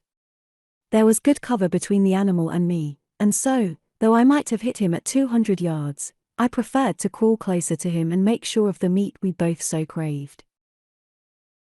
I had covered about 50 yards of the distance, and the beast was still feeding peacefully, so I thought that I would make even surer of a hit by going ahead another 50 yards, when the animal suddenly raised his head and looked away, upriver. His whole attitude proclaimed that he was startled by something beyond him that I could not see. Realizing that he might break and run and that I should then probably miss him entirely, I raised my rifle to my shoulder. But even as I did so the animal leaped into the air, and simultaneously there was a sound of a shot from beyond the knoll. For an instant I was dumbfounded. Had the report come from downriver, I should have instantly thought that one of my own men had fired. But coming from upriver it puzzled me considerably. Who could there be with firearms in primitive England other than we of the Coldwater? Victory was directly behind me, and I motioned for her to lie down, as I did, behind the bush from which I had been upon the point of firing at the antelope. We could see that the buck was quite dead, and from our hiding place we waited to discover the identity of his slayer when the latter should approach and claim his kill. We had not long to wait, and when I saw the head and shoulders of a man appear above the crest of the knoll, I sprang to my feet, with a heartfelt cry of joy, for it was Delcarte. At the sound of my voice, Delcarte half raised his rifle in readiness for the attack of an enemy, but a moment later he recognized me, and was coming rapidly to meet us. Behind him was Snider. They both were astounded to see me upon the north bank of the river, and much more so at the sight of my companion. Then I introduced them to Victory, and told them that she was Queen of England. They thought, at first, that I was joking. But when I had recounted my adventures and they realized that I was in earnest, they believed me.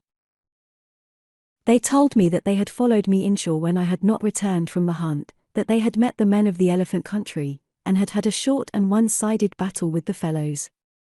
And that afterward they had returned to the launch with a prisoner, from whom they had learned that I had probably been captured by the men of the Lion country. With the prisoner as a guide they had set off upriver in search of me, but had been much delayed by motor trouble, and had finally camped after dark a half-mile above the spot where Victory and I had spent the night. They must have passed us in the dark, and why I did not hear the sound of the propeller I do not know, unless it passed me at a time when the lions were making an unusually splitting din upon the opposite side. Taking the antelope with us, we all returned to the launch, where we found Taylor as delighted to see me alive again as Delcarte had been. I cannot say truthfully that Snider evinced much enthusiasm at my rescue. Taylor had found the ingredients for chemical fuel, and the distilling of them had, with the motor trouble, accounted for their delay in setting out after me. The prisoner that Delcarte and Snider had taken was a powerful young fellow from the elephant country.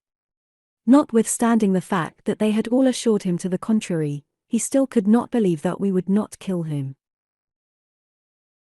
He assured us that his name was 36, and, as he could not count above 10, I am sure that he had no conception of the correct meaning of the word, and that it may have been handed down to him either from the military number of an ancestor who had served in the English ranks during the Great War, or that originally it was the number of some famous regiment with which a forebear fought. Now that we were reunited, we held a council to determine what course we should pursue in the immediate future. Snider was still for setting out to sea and returning to Pan America, but the better judgment of Delcarte and Taylor ridiculed the suggestion we should not have lived a fortnight. To remain in England, constantly menaced by wild beasts and men equally as wild, seemed about as bad. I suggested that we cross the Channel and ascertain if we could not discover a more enlightened and civilized people upon the continent. I was sure that some trace of the ancient culture and greatness of Europe must remain.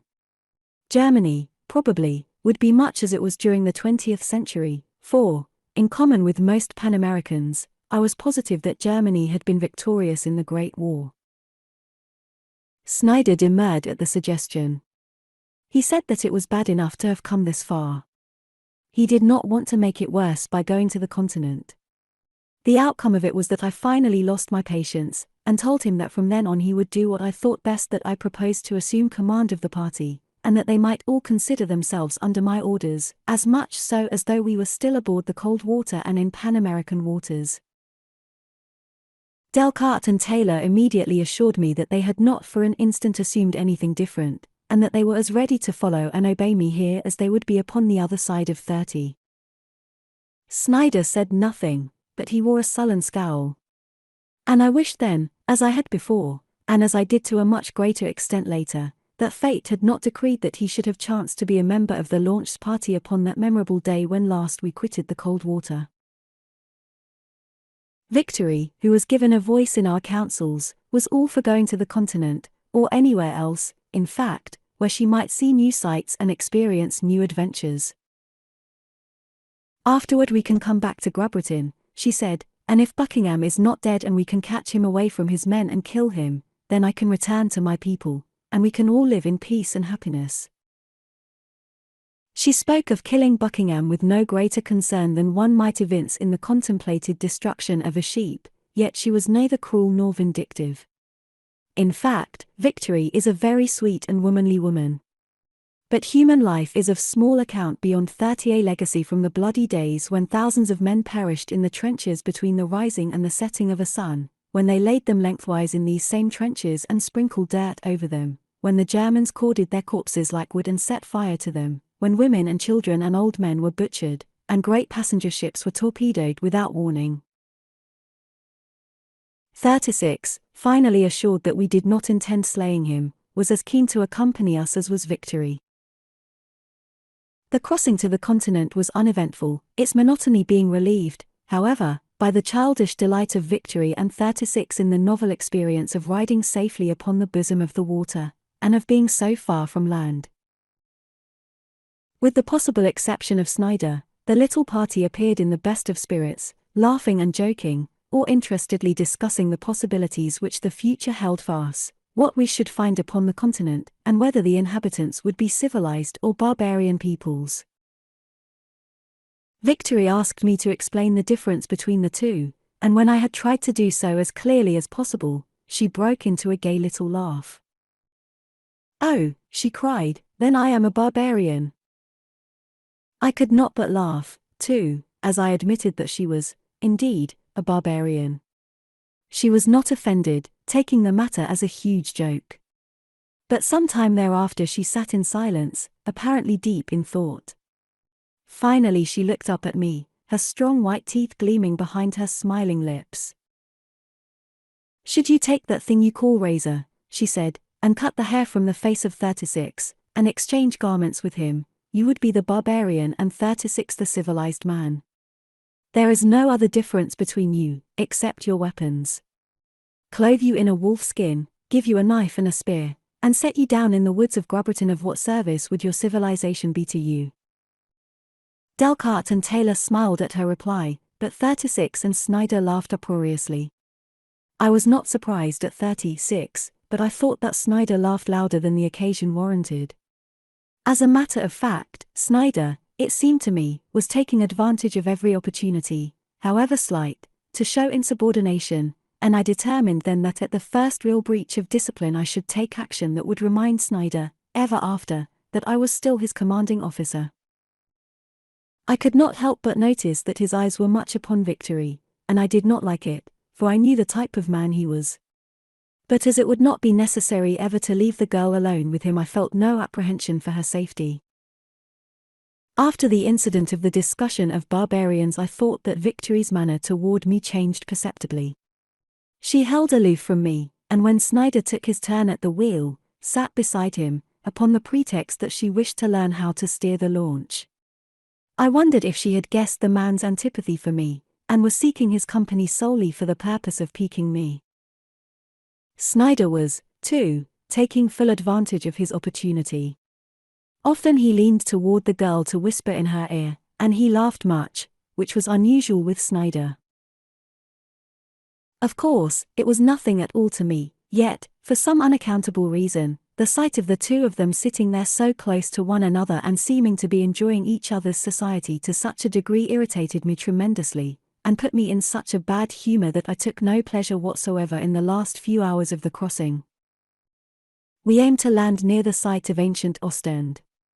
But when we neared the coast we discovered no indication of any human habitations whatever, let alone a city. After we had landed, we found the same howling wilderness about us that we had discovered on the British Isle. There was no slightest indication that civilized man had ever set a foot upon that portion of the continent of Europe.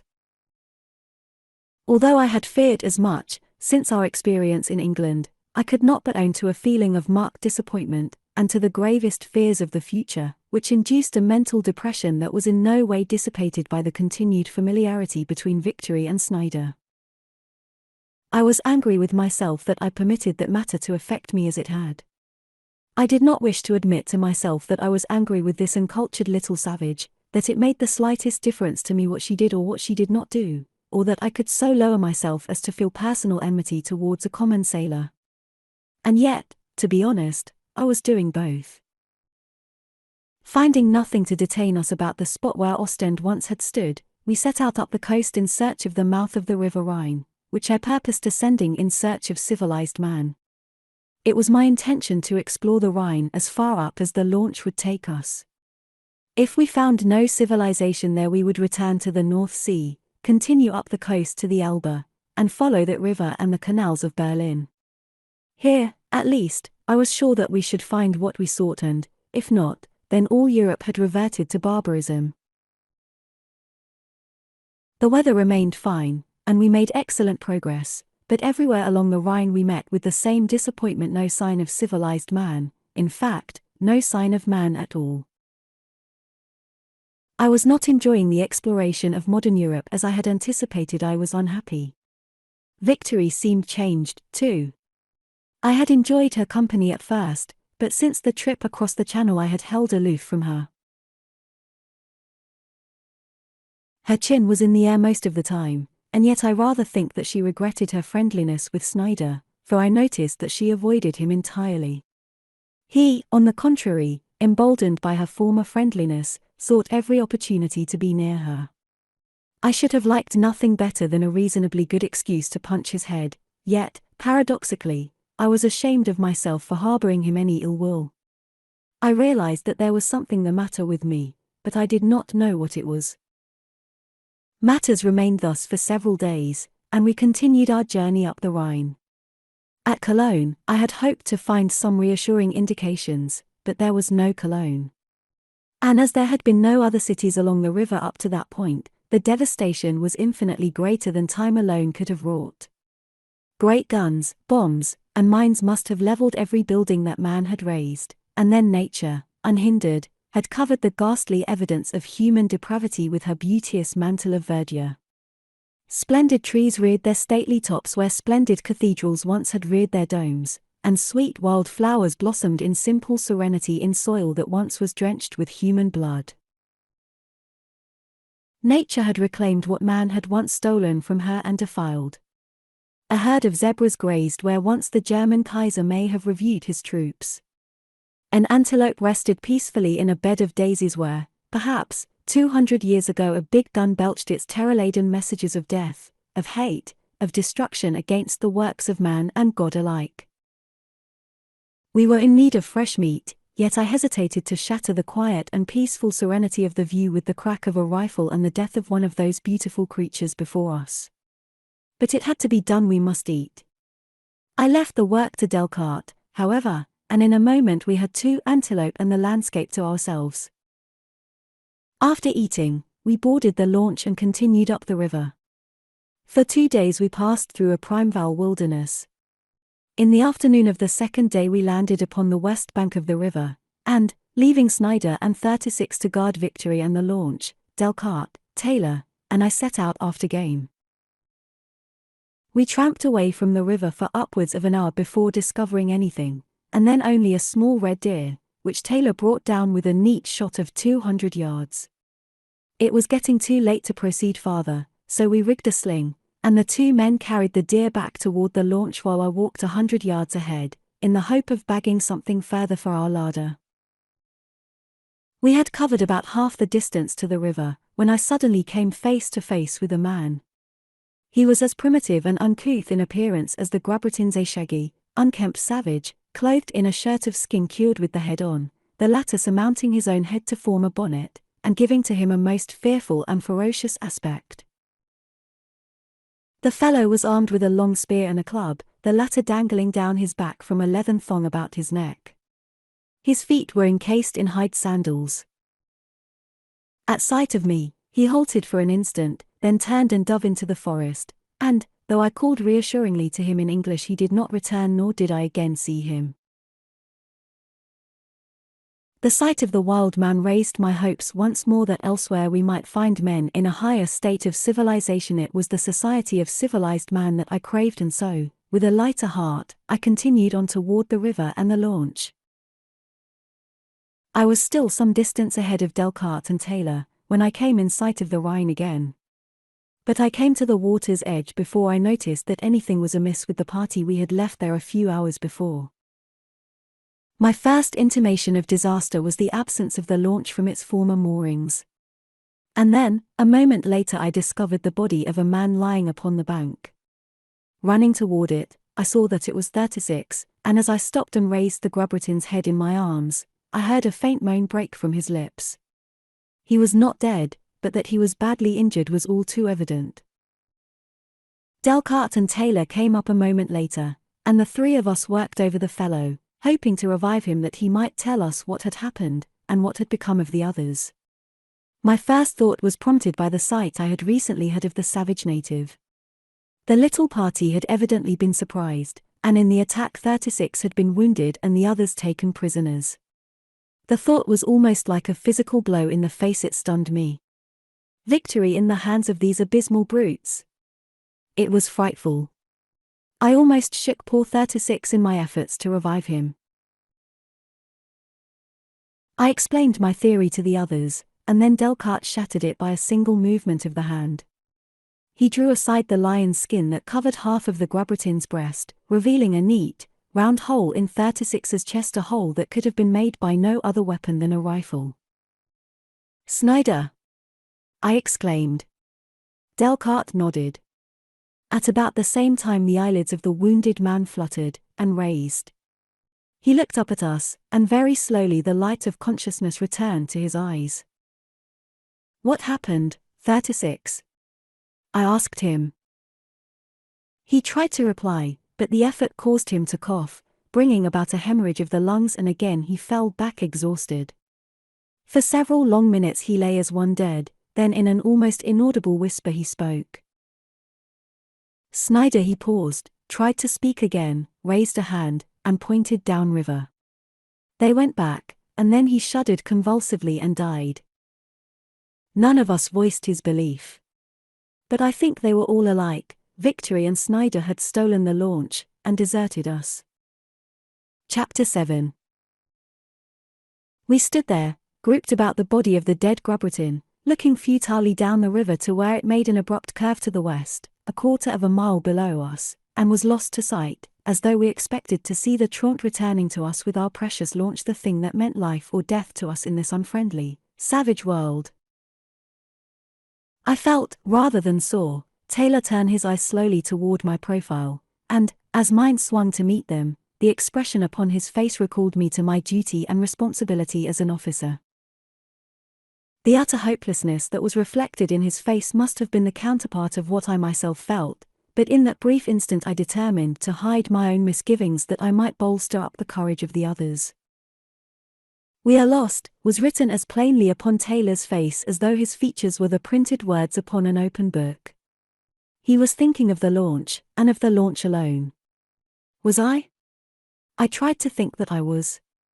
But a greater grief than the loss of the launch could have engendered in me filled my heart, a sullen, gnawing misery which I tried to deny, which I refused to admit, but which persisted in obsessing me until my heart rose and filled my throat, and I could not speak when I would have uttered words of reassurance to my companions. And then rage came to my relief, rage against the vile traitor who had deserted 3 of his fellow countrymen in so frightful a position.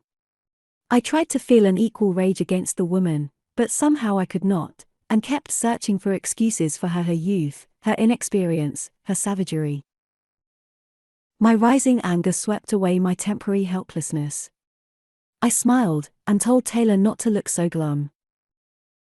"We will follow them," I said, "and the chances are that we shall overtake them. They will not travel as rapidly as Snider probably hopes. He will be forced to halt for fuel and for food, and the launch must follow the windings of the river. We can take shortcuts while they are traversing the detour. I have my map, thank God. I always carry it upon my person, and with that and the compass we will have an advantage over them." My words seemed to cheer them both, and they were for starting off at once in pursuit. There was no reason why we should delay, and we set forth down the river. As we tramped along, we discussed a question that was uppermost in the mind of each: what we should do with Snider when we had captured him, for with the action of pursuit had come the optimistic conviction that we should succeed. As a matter of fact, we had to succeed. The very thought of remaining in this utter wilderness for the rest of our lives was impossible.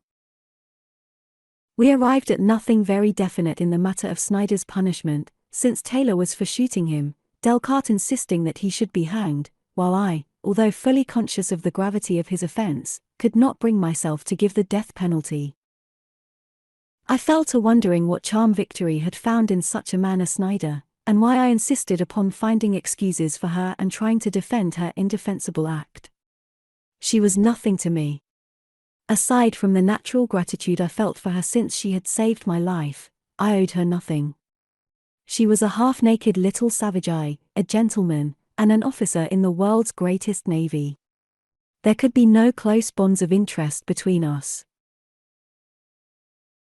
This line of reflection I discovered to be as distressing as the former, but, though I tried to turn my mind to other things, it persisted in returning to the vision of an oval face, suntanned, of smiling lips, revealing white and even teeth, of brave eyes that harbored no shadow of guile, and of a tumbling mass of wavy hair that crowned the loveliest picture on which my eyes had ever rested. Every time this vision presented itself, I felt myself turn cold with rage and hate against Snider. I could forgive the launch, but if he had wronged her, he should die at my own hands. In this I was determined. For 2 days we followed the river northward, cutting off where we could, but confined for the most part to the game trails that paralleled the stream. One afternoon, we cut across a narrow neck of land that saved us many miles, where the river wound to the west and back again. Here we decided to halt, for we had had a hard day of it, and, if the truth were known, I think that we had all given up hope of overtaking the launch other than by the merest accident. We had shot a deer just before our halt, and, as Taylor and Delcarte were preparing it, I walked down to the water to fill our canteens. I had just finished, and was straightening up, when something floating around a bend above me caught my eye. For a moment I could not believe the testimony of my own senses. It was a boat. I shouted to Delcarte and Taylor, who came running to my side. "The launch!" cried Delcarte, and, indeed, it was the launch, floating downriver from above us. Where had it been? How had we passed it? And how were we to reach it now, should Snider and the girl discover us? "It's drifting," said Taylor. "I see no one in it." I was stripping off my clothes, and Delcarte soon followed my example. I told Taylor to remain on shore with the clothing and rifles. He might also serve us better there, since it would give him an opportunity to take a shot at Snider should the man discover us and show himself. With powerful strokes we swam out in the path of the oncoming launch. Being a stronger swimmer than Delcarte, I soon was far in the lead, reaching the center of the channel just as the launch bore down upon me. It was drifting broadside on. I seized the gunwale and raised myself quickly, so that my chin topped the side.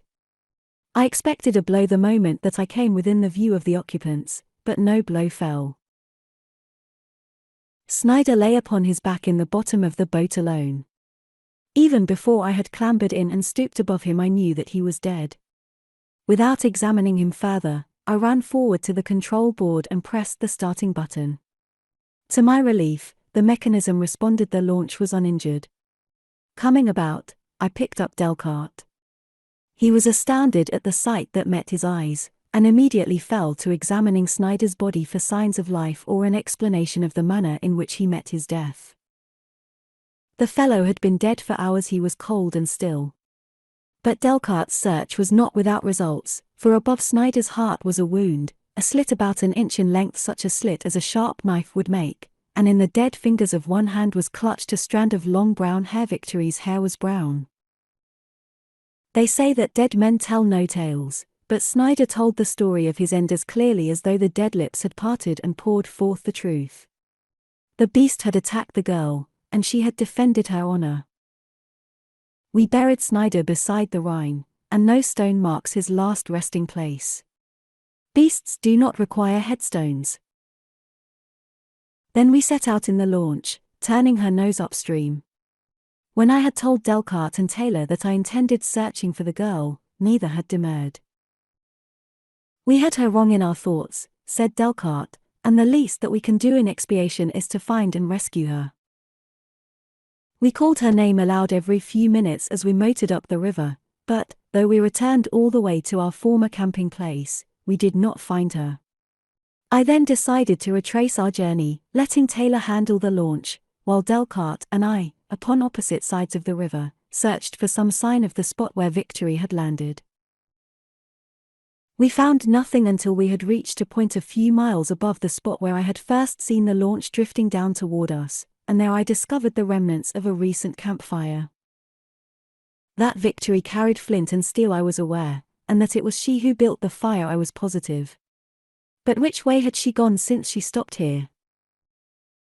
Would she go on down the river, that she might thus bring herself nearer her own Grubberton, or would she have sought to search for us upstream, where she had seen us last? I had hailed Taylor, and sent him across the river to take in Delcarte, that the two might join me and discuss my discovery and our future plans. While waiting for them, I stood looking out over the river, my back toward the woods that stretched away to the east behind me. Delcarte was just stepping into the launch upon the opposite side of the stream, when, without the least warning, I was violently seized by both arms and about the waist. 3 or 4 men were upon me at once, my rifle was snatched from my hands and my revolver from my belt. I struggled for an instant, but finding my efforts of no avail, I ceased them, and turned my head to have a look at my assailants. At the same time several others of them walked around in front of me, and, to my astonishment, I found myself looking upon uniformed soldiery, armed with rifles, revolvers, and sabers, but with faces as black as coal. Chapter 8. Delcarte and Taylor were now in midstream, coming toward us, and I called to them to keep aloof until I knew whether the intentions of my captors were friendly or otherwise.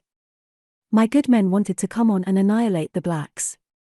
But there were upward of 100 of the latter, all well armed, and so I commanded Delcarte to keep out of harm's way, and stay where he was till I needed him. A young officer called and beckoned to them. But they refused to come, and so he gave orders that resulted in my hands being secured at my back, after which the company marched away, straight toward the east. I noticed that the men wore spurs, which seemed strange to me. But when, late in the afternoon, we arrived at their encampment, I discovered that my captors were cavalrymen.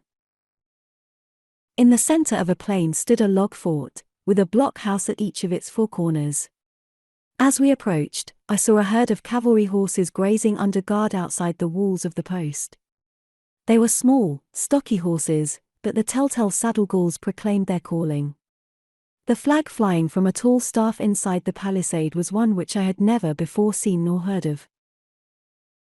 We marched directly into the compound, where the company was dismissed, with the exception of a guard of 4 privates, who escorted me in the wake of the young officer. The latter led us across a small parade ground, where a battery of light field guns was parked, and toward a log building, in front of which rose the flagstaff. I was escorted within the building into the presence of an old Negro, a fine-looking man, with a dignified and military bearing. He was a colonel, I was to learn later, and to him I owe the very humane treatment that was accorded me while I remained his prisoner. He listened to the report of his junior, and then turned to question me, but with no better results than the former had accomplished. Then he summoned an orderly, and gave some instructions. The soldier saluted, and left the room, returning in about 5 minutes with a hairy old white man, just such a savage, primeval-looking fellow as I had discovered in the woods the day that Snider had disappeared with the launch. The colonel evidently expected to use the fellow as interpreter, but when the savage addressed me it was in a language as foreign to me as was that of the blacks. At last the old officer gave it up, and, shaking his head, gave instructions for my removal. From his office I was led to a guardhouse, in which I found about 50 half-naked whites, clad in the skins of wild beasts. I tried to converse with them, but not one of them could understand Pan American, nor could I make head or tail of their jargon.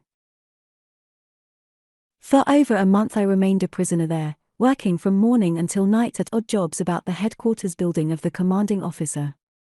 The other prisoners worked harder than I did, and I owe my better treatment solely to the kindliness and discrimination of the old colonel. What had become of Victory, of Delcarte, of Taylor I could not know, nor did it seem likely that I should ever learn. I was most depressed. But I whiled away my time in performing the duties given me to the best of my ability and attempting to learn the language of my captors. Who they were or where they came from was a mystery to me. That they were the outpost of some powerful black nation seemed likely, yet where the seat of that nation lay I could not guess. They looked upon the whites as their inferiors, and treated us accordingly. They had a literature of their own, and many of the men, even the common soldiers, were omnivorous readers. Every 2 weeks a dust-covered trooper would trot his jaded mount into the post and deliver a bulging sack of mail at headquarters. The next day he would be away again upon a fresh horse toward the south, carrying the soldiers' letters to friends in the far-off land of mystery from whence they all had come. Troops, sometimes mounted and sometimes afoot, left the post daily for what I assumed to be patrol duty. I judged the little force of 1,000 men were detailed here to maintain the authority of a distant government in a conquered country. Later, I learned that my surmise was correct, and this was but one of a great chain of similar posts that dotted the new frontier of the black nation into whose hands I had fallen. Slowly I learned their tongue, so that I could understand what was said before me, and make myself understood. I had seen from the first that I was being treated as a slave, that all whites that fell into the hands of the blacks were thus treated. Almost daily new prisoners were brought in, and about 3 weeks after I was brought into the post a troop of cavalry came from the south to relieve one of the troops stationed there. There was great jubilation in the encampment after the arrival of the newcomers. Old friendships were renewed and new ones made. But the happiest men were those of the troop that was to be relieved. The next morning they started away, and as they were forced upon the parade ground, we prisoners were marched from our quarters and lined up before them. A couple of long chains were brought, with rings in the links every few feet. At first I could not guess the purpose of these chains. But I was soon to learn. A couple of soldiers snapped the first ring around the neck of a powerful white slave, and one by one the rest of us were herded to our places, and the work of shackling us neck to neck commenced. The colonel stood watching the procedure. Presently his eyes fell upon me, and he spoke to a young officer at his side. The latter stepped toward me and motioned me to follow him. I did so, and was led back to the colonel.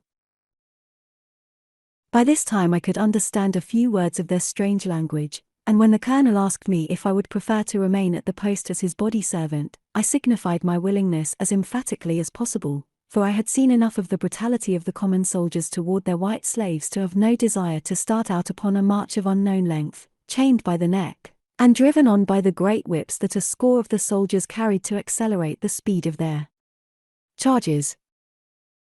About 300 prisoners who had been housed in 6 prisons at the post marched out of the gates that morning, toward what fate and what future I could not guess. Neither had the poor devils themselves more than the most vague conception of what lay in store for them, except that they were going elsewhere to continue in the slavery that they had known since their capture by their black conquerors, a slavery that was to continue until death released them. My position was altered at the post. From working about the headquarters office, I was transferred to the colonel's living quarters. I had greater freedom, and no longer slept in one of the prisons, but had a little room to myself off the kitchen of the colonel's log house. My master was always kind to me, and under him I rapidly learned the language of my captors, and much concerning them that had been a mystery to me before. His name was Abu Belik. He was a colonel in the cavalry of Abyssinia, a country of which I do not remember ever hearing, but which Colonel Belik assured me is the oldest civilized country in the world. Colonel Belik was born in Addis Ababa, the capital of the empire, and until recently had been in command of the emperor's palace guard. Jealousy and the ambition and intrigue of another officer had lost him the favor of his emperor, and he had been detailed to this frontier post as a mark of his sovereign's displeasure. Some 50 years before, the young emperor, Menelik XIV, was ambitious. He knew that a great world lay across the waters far to the north of his capital. Once he had crossed the desert and looked out upon the blue sea that was the northern boundary of his dominions. There lay another world to conquer. Menelik busied himself with the building of a great fleet, though his people were not a maritime race. His army crossed into Europe. It met with little resistance, and for 50 years his soldiers had been pushing his boundaries farther and farther toward the north. The yellow men from the east and north are contesting our rights here now, said the colonel, but we shall win, we shall conquer the world, carrying Christianity to all the benighted heathen of Europe, and Asia as well. You are a Christian people? I asked. He looked at me in surprise, nodding his head affirmatively. I am a Christian, I said. My people are the most powerful on earth. He smiled, and shook his head indulgently, as a father to a child who sets up his childish judgment against that of his elders. Then I set out to prove my point. I told him of our cities, of our army, of our great navy. He came right back at me asking for figures, and when he was done I had to admit that only in our navy were we numerically superior. Menelik XIV is the undisputed ruler of all the continent of Africa, of all of ancient Europe except the British Isles, Scandinavia, and eastern Russia, and has large possessions and prosperous colonies in what once were Arabia and Turkey in Asia. He has a standing army of 10 million men, and his people possess slaves, white slaves, to the number of 10 or 15 million.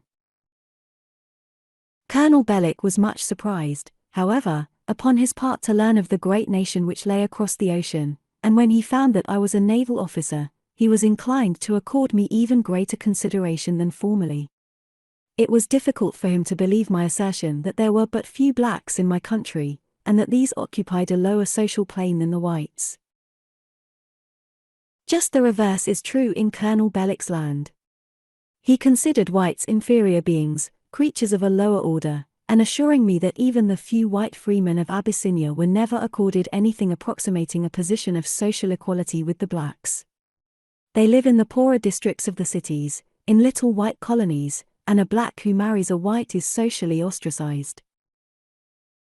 The arms and ammunition of the Abyssinians are greatly inferior to ours, yet they are tremendously effective against the ill-armed barbarians of Europe. Their rifles are of a type similar to the magazine rifles of 20th century Pan America, but carrying only 5 cartridges in the magazine, in addition to the one in the chamber. They are of extraordinary length, even those of the cavalry, and are of extreme accuracy. The Abyssinians themselves are a fine-looking race of black men, tall, muscular, with fine teeth, and regular features, which incline distinctly toward Semitic mold. I refer to the full-blooded natives of Abyssinia. They are the patricians, the aristocracy. The army is officered almost exclusively by them. Among the soldiery a lower type of Negro predominates, with thicker lips and broader, flatter noses. These men are recruited, so the colonel told me, from among the conquered tribes of Africa. They are good soldiers, brave and loyal. They can read and write, and they are endowed with a self-confidence and pride which, from my readings of the words of ancient African explorers, must have been wanting in their earliest progenitors. On the whole, it is apparent that the black race has thrived far better in the past 2 centuries under men of its own color than it had under the domination of whites during all previous history. I had been a prisoner at the little frontier post for over a month, when orders came to Colonel Bellick to hasten to the eastern frontier with the major portion of his command, leaving only 1 troop to garrison the fort. As his body servant, I accompanied him mounted upon a fiery little Abyssinian pony. We marched rapidly for 10 days through the heart of the ancient German Empire, halting when night found us in proximity to water. Often we passed small posts similar to that at which the colonel's regiment had been quartered, finding in each instance that only a single company or troop remained for defense, the balance having been withdrawn toward the northeast, in the same direction in which we were moving. Naturally, the colonel had not confided to me the nature of his orders.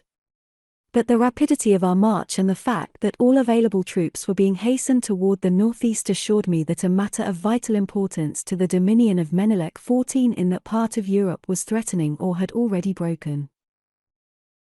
I could not believe that a simple rising of the savage tribes of whites would necessitate the mobilizing of such a force as we presently met with converging from the south into our trail. There were large bodies of cavalry and infantry, endless streams of artillery wagons and guns, and countless horse-drawn covered vehicles laden with camp equipage, munitions, and provisions. Here, for the first time, I saw camels, great caravans of them, bearing all sorts of heavy burdens, and miles upon miles of elephants doing similar service. It was a scene of wondrous and barbaric splendor, for the men and beasts from the south were gaily caparisoned in rich colors, in marked contrast to the grey uniformed forces of the frontier, with which I had been familiar.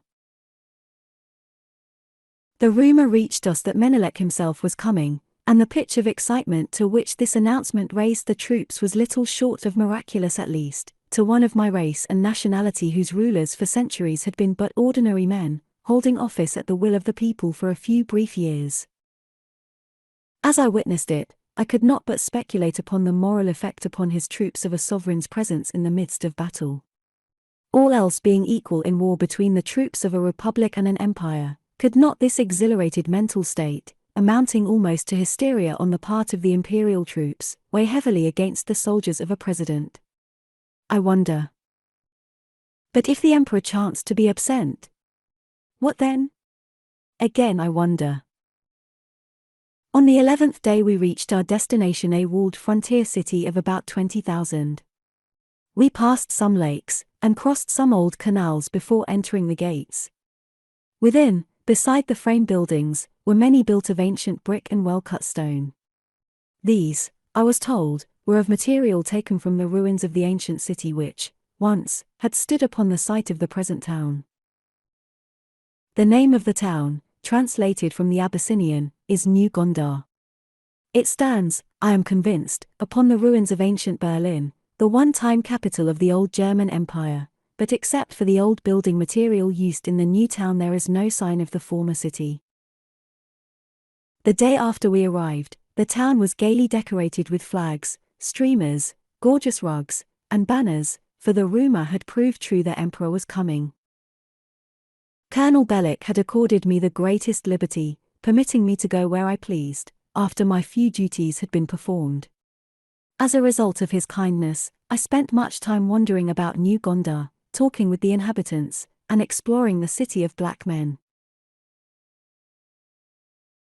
As I had been given a semi-military uniform which bore insignia indicating that I was an officer's body servant, even the blacks treated me with a species of respect, though I could see by their manner that I was really as the dirt beneath their feet. They answered my questions civilly enough, but they would not enter into conversation with me. It was from other slaves that I learned the gossip of the city. Troops were pouring in from the west and south, and pouring out toward the east. I asked an old slave who was sweeping the dirt into little piles in the gutters of the street where the soldiers were going. He looked at me in surprise. "Why, to fight the yellow men, of course," he said. "They have crossed the border, and are marching toward New Gondar." "Who will win?" I asked. He shrugged his shoulders. "Who knows," he said. "I hope it will be the yellow men, but Menelik is powerful, it will take many yellow men to defeat him." Crowds were gathering along the sidewalks to view the emperor's entry into the city. I took my place among them, although I hate crowds, and I am glad that I did, for I witnessed such a spectacle of barbaric splendor as no other Pan-American has ever looked upon. Down the broad main thoroughfare, which may once have been the historic Unter den Linden, came a brilliant cortege. At the head rode a regiment of red-coated hussars, enormous men, black as night. There were troops of riflemen mounted on camels. The emperor rode in a golden howdah upon the back of a huge elephant so covered with rich hangings and embellished with scintillating gems that scarce more than the beast's eyes and feet were visible. Menelik was a rather gross-looking man, well past middle age, but he carried himself with an air of dignity befitting one descended in unbroken line from the prophet, as was his claim. His eyes were bright but crafty, and his features denoted both sensuality and cruelness. In his youth he may have been a rather fine-looking black, but when I saw him his appearance was revolting to me, at least. Following the emperor came regiment after regiment from the various branches of the service, among them batteries of field guns mounted on elephants. In the center of the troops following the imperial elephant marched a great caravan of slaves. The old street sweeper at my elbow told me that these were the gifts brought in from the far outlying districts by the commanding officers of the frontier posts. The majority of them were women, destined, I was told, for the harems of the emperor and his favorites. It made my old companion clench his fists to see those poor white women marching past to their horrid fates, and, though I shared his sentiments, I was as powerless to alter their destinies as he. For a week the troops kept pouring in and out of New Gondar, always, from the south and west, but always toward the east. Each new contingent brought its gifts to the emperor. From the south they brought rugs and ornaments and jewels, from the west, slaves, for the commanding officers of the western frontier posts had naught else to bring. From the number of women they brought, I judged that they knew the weakness of their imperial master. And then soldiers commenced coming in from the east, but not with the gay assurance of those who came from the south and west. No, these others came in covered wagons, blood-soaked and suffering. They came at first in little parties of 8 or 10, and then they came in 50s, in hundreds, and one day 1,000 maimed and dying men were carted into New Gondar. It was then that Menelik XIV became uneasy. For 50 years his armies had conquered wherever they had marched. At first he had led them in person, lately his presence within 100 miles of the battle line had been sufficient for large engagements. For minor ones only the knowledge that they were fighting for the glory of their sovereign was necessary to win victories. One morning, New Gondar was awakened by the booming of cannon. It was the first intimation that the townspeople had received that the enemy was forcing the imperial troops back upon the city. Dust-covered couriers galloped in from the front. Fresh troops hastened from the city, and about noon Menelik rode out surrounded by his staff. For 3 days thereafter we could hear the cannonading and the spitting of the small arms, for the battle line was scarce 2 leagues from New Gondar. The city was filled with wounded. Just outside, soldiers were engaged in throwing up earthworks. It was evident to the least enlightened that Menelik expected further reverses. And then the imperial troops fell back upon these new defenses, or, rather, they were forced back by the enemy. Shells commenced to fall within the city. Menelik returned and took up his headquarters in the stone building that was called the palace. That night came a lull in the hostilities. A truce had been arranged. Colonel Bellick summoned me about 7 o'clock to dress him for a function at the palace. In the midst of death and defeat the emperor was about to give a great banquet to his officers. I was to accompany my master and wait upon him. I, Jefferson Turck, lieutenant in the Pan-American Navy. In the privacy of the colonel's quarters I had become accustomed to my menial duties, lightened as they were by the natural kindliness of my master, but the thought of appearing in public as a common slave revolted every fine instinct within me. Yet there was nothing for it but to obey. I cannot, even now, bring myself to a narration of the humiliation which I experienced that night as I stood behind my black master in silent servility, now pouring his wine, now cutting up his meats for him, now fanning him with a large, plumed fan of feathers. As fond as I had grown of him, I could have thrust a knife into him, so keenly did I feel the affront that had been put upon me. But at last the long banquet was concluded. The tables were removed. The emperor ascended a dais at one end of the room and seated himself upon a throne, and the entertainment commenced. It was only what ancient history might have led me to expect: musicians, dancing girls, jugglers, and the like. Near midnight, the master of ceremonies announced that the slave women who had been presented to the emperor since his arrival in New Gondar would be exhibited, that the royal host would select such as he wished, after which he would present the balance of them to his guests. Ah, what royal generosity! A small door at one side of the room opened, and the poor creatures filed in and were ranged in a long line before the throne. Their backs were toward me. I saw only an occasional profile as now and then a bolder spirit among them turned to survey the apartment and the gorgeous assemblage of officers in their brilliant dress uniforms. They were profiles of young girls, and pretty, but horror was indelibly stamped upon them all. I shuddered as I contemplated their sad fate, and turned my eyes away.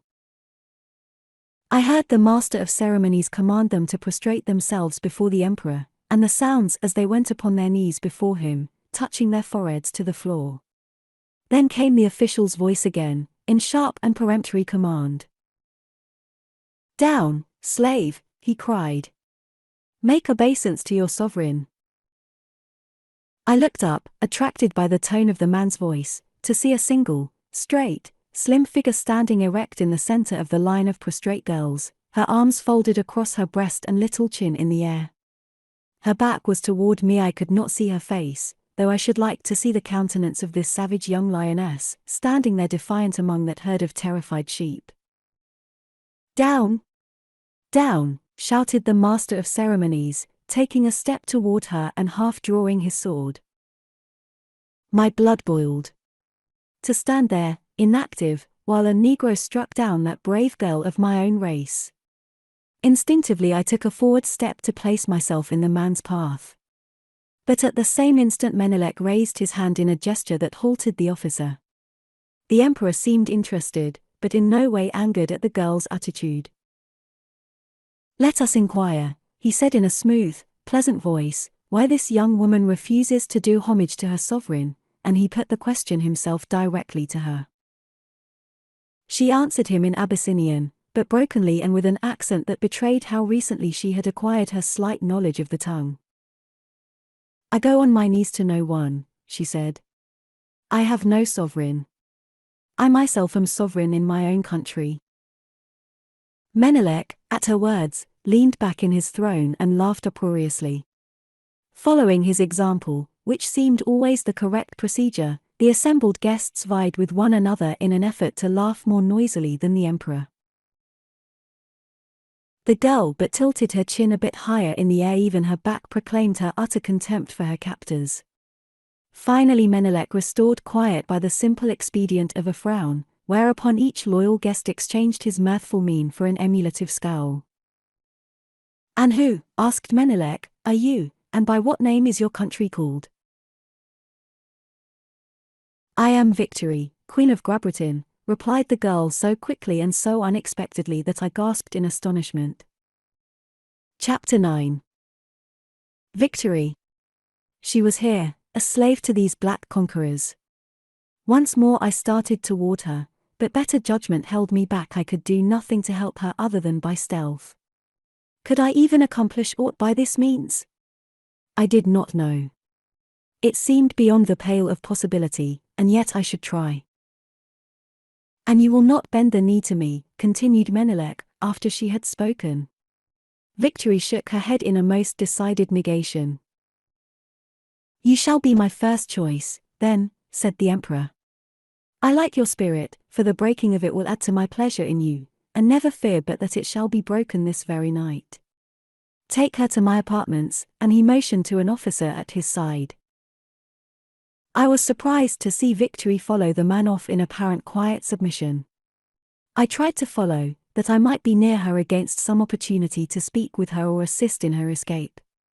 But after I had followed them from the throne room, through several other apartments, and down a long corridor, I found my further progress barred by a soldier who stood guard before a doorway through which the officer conducted Victory. Almost immediately the officer reappeared and started back in the direction of the throne room. I had been hiding in a doorway after the guard had turned me back, having taken refuge there while his back was turned, and, as the officer approached me, I withdrew into the room beyond, which was in darkness. There I remained for a long time, watching the sentry before the door of the room in which Victory was a prisoner, and awaiting some favorable circumstance which would give me entry to her. I have not attempted to fully describe my sensations at the moment I recognized Victory, because, I can assure you, they were entirely indescribable.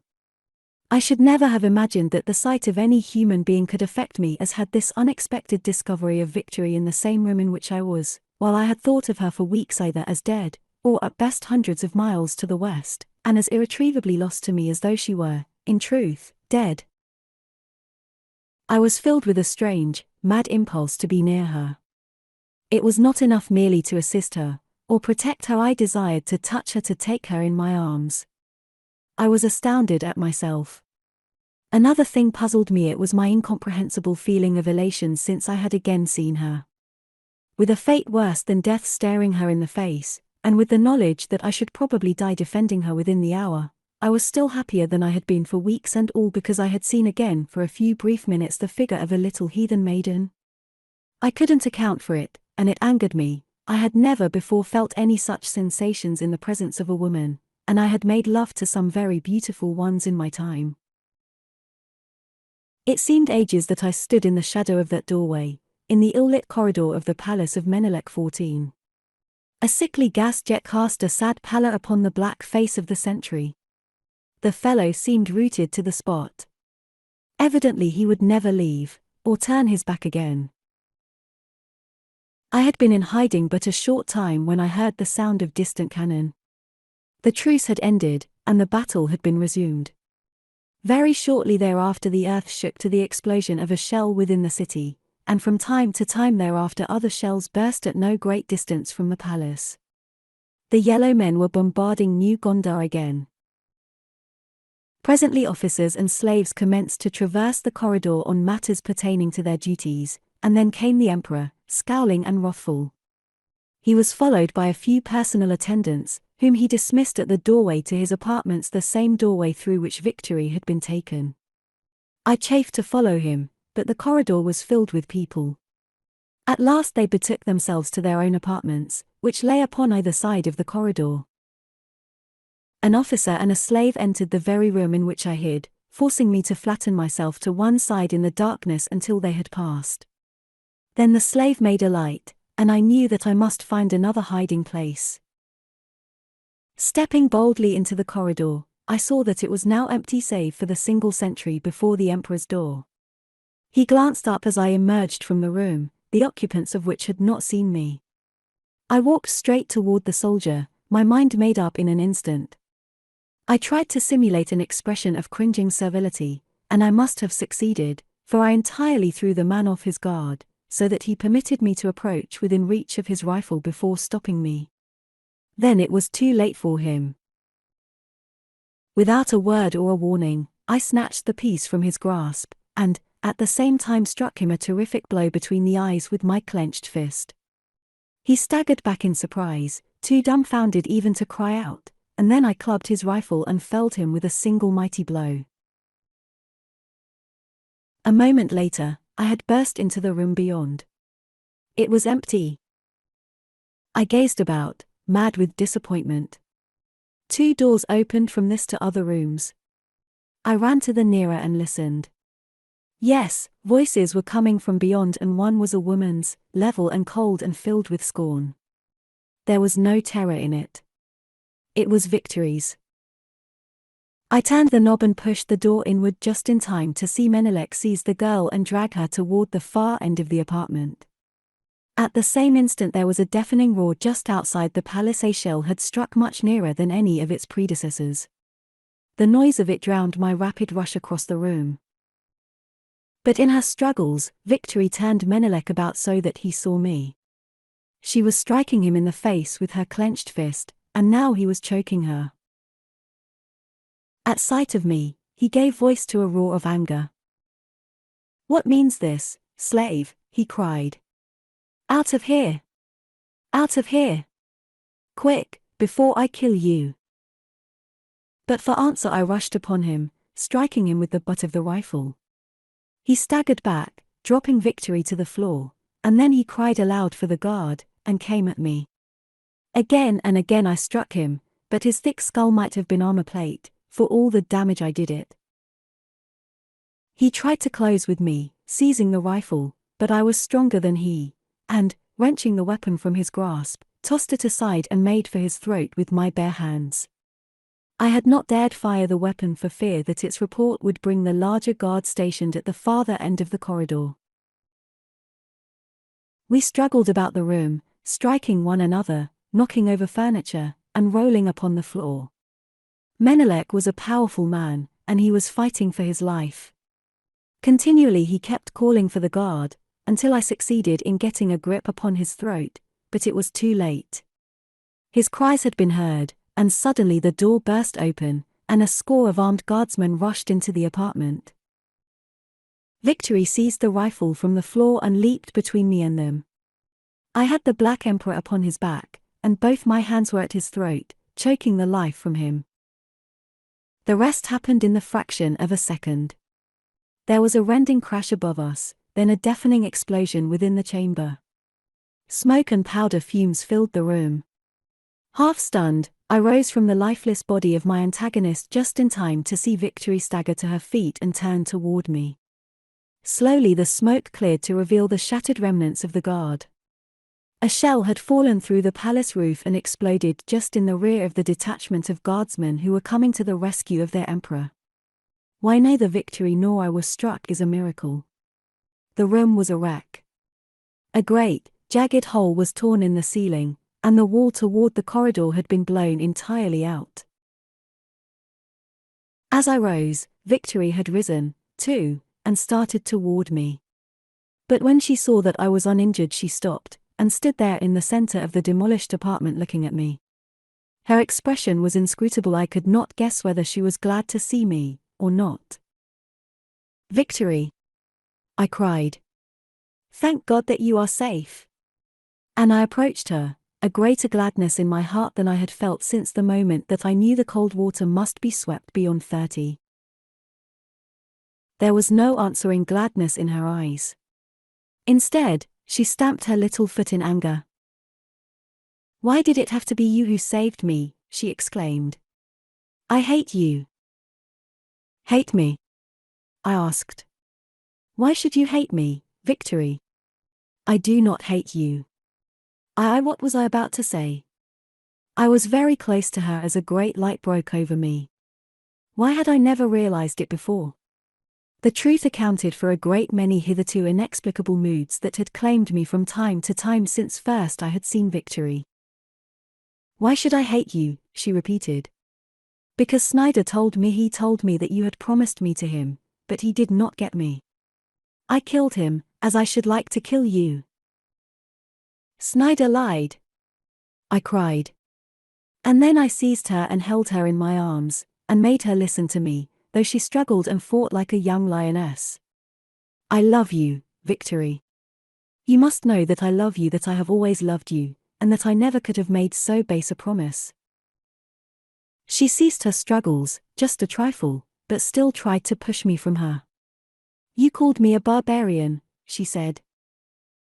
"Ah, so that was it." That still rankled. I crushed her to me. "You could not love a barbarian," she went on, but she had ceased to struggle. "But I do love a barbarian, Victory," I cried, "the dearest barbarian in the world." She raised her eyes to mine, and then her smooth, brown arms encircled my neck and drew my lips down to hers.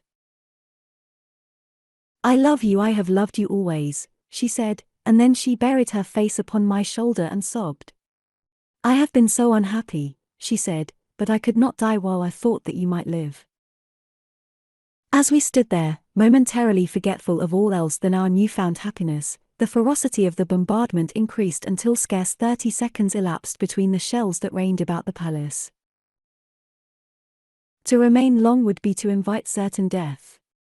We could not escape the way that we had entered the apartment, for not only was the corridor now choked with debris, but beyond the corridor there were doubtless many members of the Emperor's household who would stop us. Upon the opposite side of the room was another door, and toward this I led the way. It opened into a third apartment with windows overlooking an inner court. From one of these windows I surveyed the courtyard. Apparently it was empty, and the rooms upon the opposite side were unlighted. Assisting Victory to the open, I followed, and together we crossed the court, discovering upon the opposite side a number of wide, wooden doors set in the wall of the palace, with small windows between. As we stood close behind one of the doors, listening, a horse within neighed. "The stables," I whispered, and, a moment later, had pushed back a door and entered. From the city about us we could hear the din of great commotion, and quite close the sounds of battle, the crack of thousands of rifles, the yells of the soldiers, the hoarse commands of officers, and the blare of bugles. The bombardment had ceased as suddenly as it had commenced. I judged that the enemy was storming the city, for the sounds we heard were the sounds of hand-to-hand combat. Within the stables I groped about until I had found saddles and bridles for 2 horses. But afterward, in the darkness, I could find but a single mount. The doors of the opposite side, leading to the street, were open, and we could see great multitudes of men, women, and children fleeing toward the west. Soldiers, afoot and mounted, were joining the mad exodus. Now and then a camel or an elephant would pass bearing some officer or dignitary to safety. It was evident that the city would fall at any moment, a fact which was amply proclaimed by the terror-stricken haste of the fear-mad mob. Horse, camel, and elephant trod helpless women and children beneath their feet. A common soldier dragged a general from his mount, and, leaping to the animal's back, fled down the packed street toward the west. A woman seized a gun and brained a court dignitary, whose horse had trampled her child to death. Shrieks, curses, commands, supplications filled the air. It was a frightful scene, one that will be burned upon my memory forever. I had saddled and bridled the single horse which had evidently been overlooked by the royal household in its flight, and, standing a little back in the shadow of the stable's interior, Victory and I watched the surging throng without. To have entered it would have been to have courted greater danger than we were already in. We decided to wait until the stress of blacks thinned, and for more than an hour we stood there while the sounds of battle raged upon the eastern side of the city and the population flew toward the west. More and more numerous became the uniformed soldiers among the fleeing throng, until, toward the last, the street was packed with them. It was no orderly retreat, but a rout, complete and terrible. The fighting was steadily approaching us now, until the crack of rifles sounded in the very street upon which we were looking. And then came a handful of brave men, a little rear guard backing slowly toward the west, working their smoking rifles in feverish haste as they fired volley after volley at the foe we could not see. But these were pressed back and back until the first line of the enemy came opposite our shelter. They were men of medium height, with olive complexions and almond eyes. In them I recognized the descendants of the ancient Chinese race. They were well uniformed and superbly armed, and they fought bravely and under perfect discipline. So wrapped was I in the exciting events transpiring in the street that I did not hear the approach of a body of men from behind. It was a party of the conquerors who had entered the palace and were searching it. They came upon us so unexpectedly that we were prisoners before we realized what had happened. That night we were held under a strong guard just outside the eastern wall of the city, and the next morning were started upon a long march toward the east. Our captors were not unkind to us, and treated the women prisoners with respect. We marched for many days, so many that I lost count of them, and at last we came to another city, a Chinese city this time, which stands upon the site of ancient Moscow. It is only a small frontier city, but it is well built and well kept. Here a large military force is maintained, and here also is a terminus of the railroad that crosses modern China to the Pacific. There was every evidence of a high civilization in all that we saw within the city, which, in connection with the humane treatment that had been accorded all prisoners upon the long and tiresome march, encouraged me to hope that I might appeal to some high officer here for the treatment which my rank and birth merited. We could converse with our captors only through the medium of interpreters who spoke both Chinese and Abyssinian. But there were many of these, and shortly after we reached the city I persuaded one of them to carry a verbal message to the officer who had commanded the troops during the return from New Gondar, asking that I might be given a hearing by some high official. The reply to my request was a summons to appear before the officer to whom I had addressed my appeal. A sergeant came for me along with the interpreter, and I managed to obtain his permission to let Victory accompany me. I had never left her alone with the prisoners since we had been captured. To my delight I found that the officer into whose presence we were conducted spoke Abyssinian fluently. He was astounded when I told him that I was a Pan-American. Unlike all others whom I had spoken with since my arrival in Europe, he was well acquainted with ancient history, was familiar with 20th century conditions in Pan America, and after putting a half-dozen questions to me was satisfied that I spoke the truth. When I told him that Victory was Queen of England, he showed little surprise, telling me that in their recent explorations in ancient Russia they had found many descendants of the old nobility and royalty. He immediately set aside a comfortable house for us, furnished us with servants and with money, and in other ways showed us every attention and kindness. He told me that he would telegraph his emperor at once, and the result was that we were presently commanded to repair to Peking and present ourselves before the ruler. We made the journey in a comfortable railway carriage, through a country which, as we traveled farther toward the east, showed increasing evidence of prosperity and wealth. At the imperial court we were received with great kindness, the emperor being most inquisitive about the state of modern Pan America. He told me that while he personally deplored the existence of the strict regulations which had raised a barrier between the East and the West, he had felt, as had his predecessors, that recognition of the wishes of the great Pan American Federation would be most conducive to the continued peace of the world. His empire includes all of Asia, and the islands of the Pacific as far east as 175 dW. The Empire of Japan no longer exists, having been conquered and absorbed by China over 100 years ago. The Philippines are well administered, and constitute one of the most progressive colonies of the Chinese Empire. The emperor told me that the building of this great empire and the spreading of enlightenment among its diversified and savage peoples had required all the best efforts of nearly 200 years. Upon his accession to the throne he had found the labor well-nigh perfected and had turned his attention to the reclamation of Europe. His ambition is to wrest it from the hands of the blacks, and then to attempt the work of elevating its fallen peoples to the high estate from which the Great War precipitated them.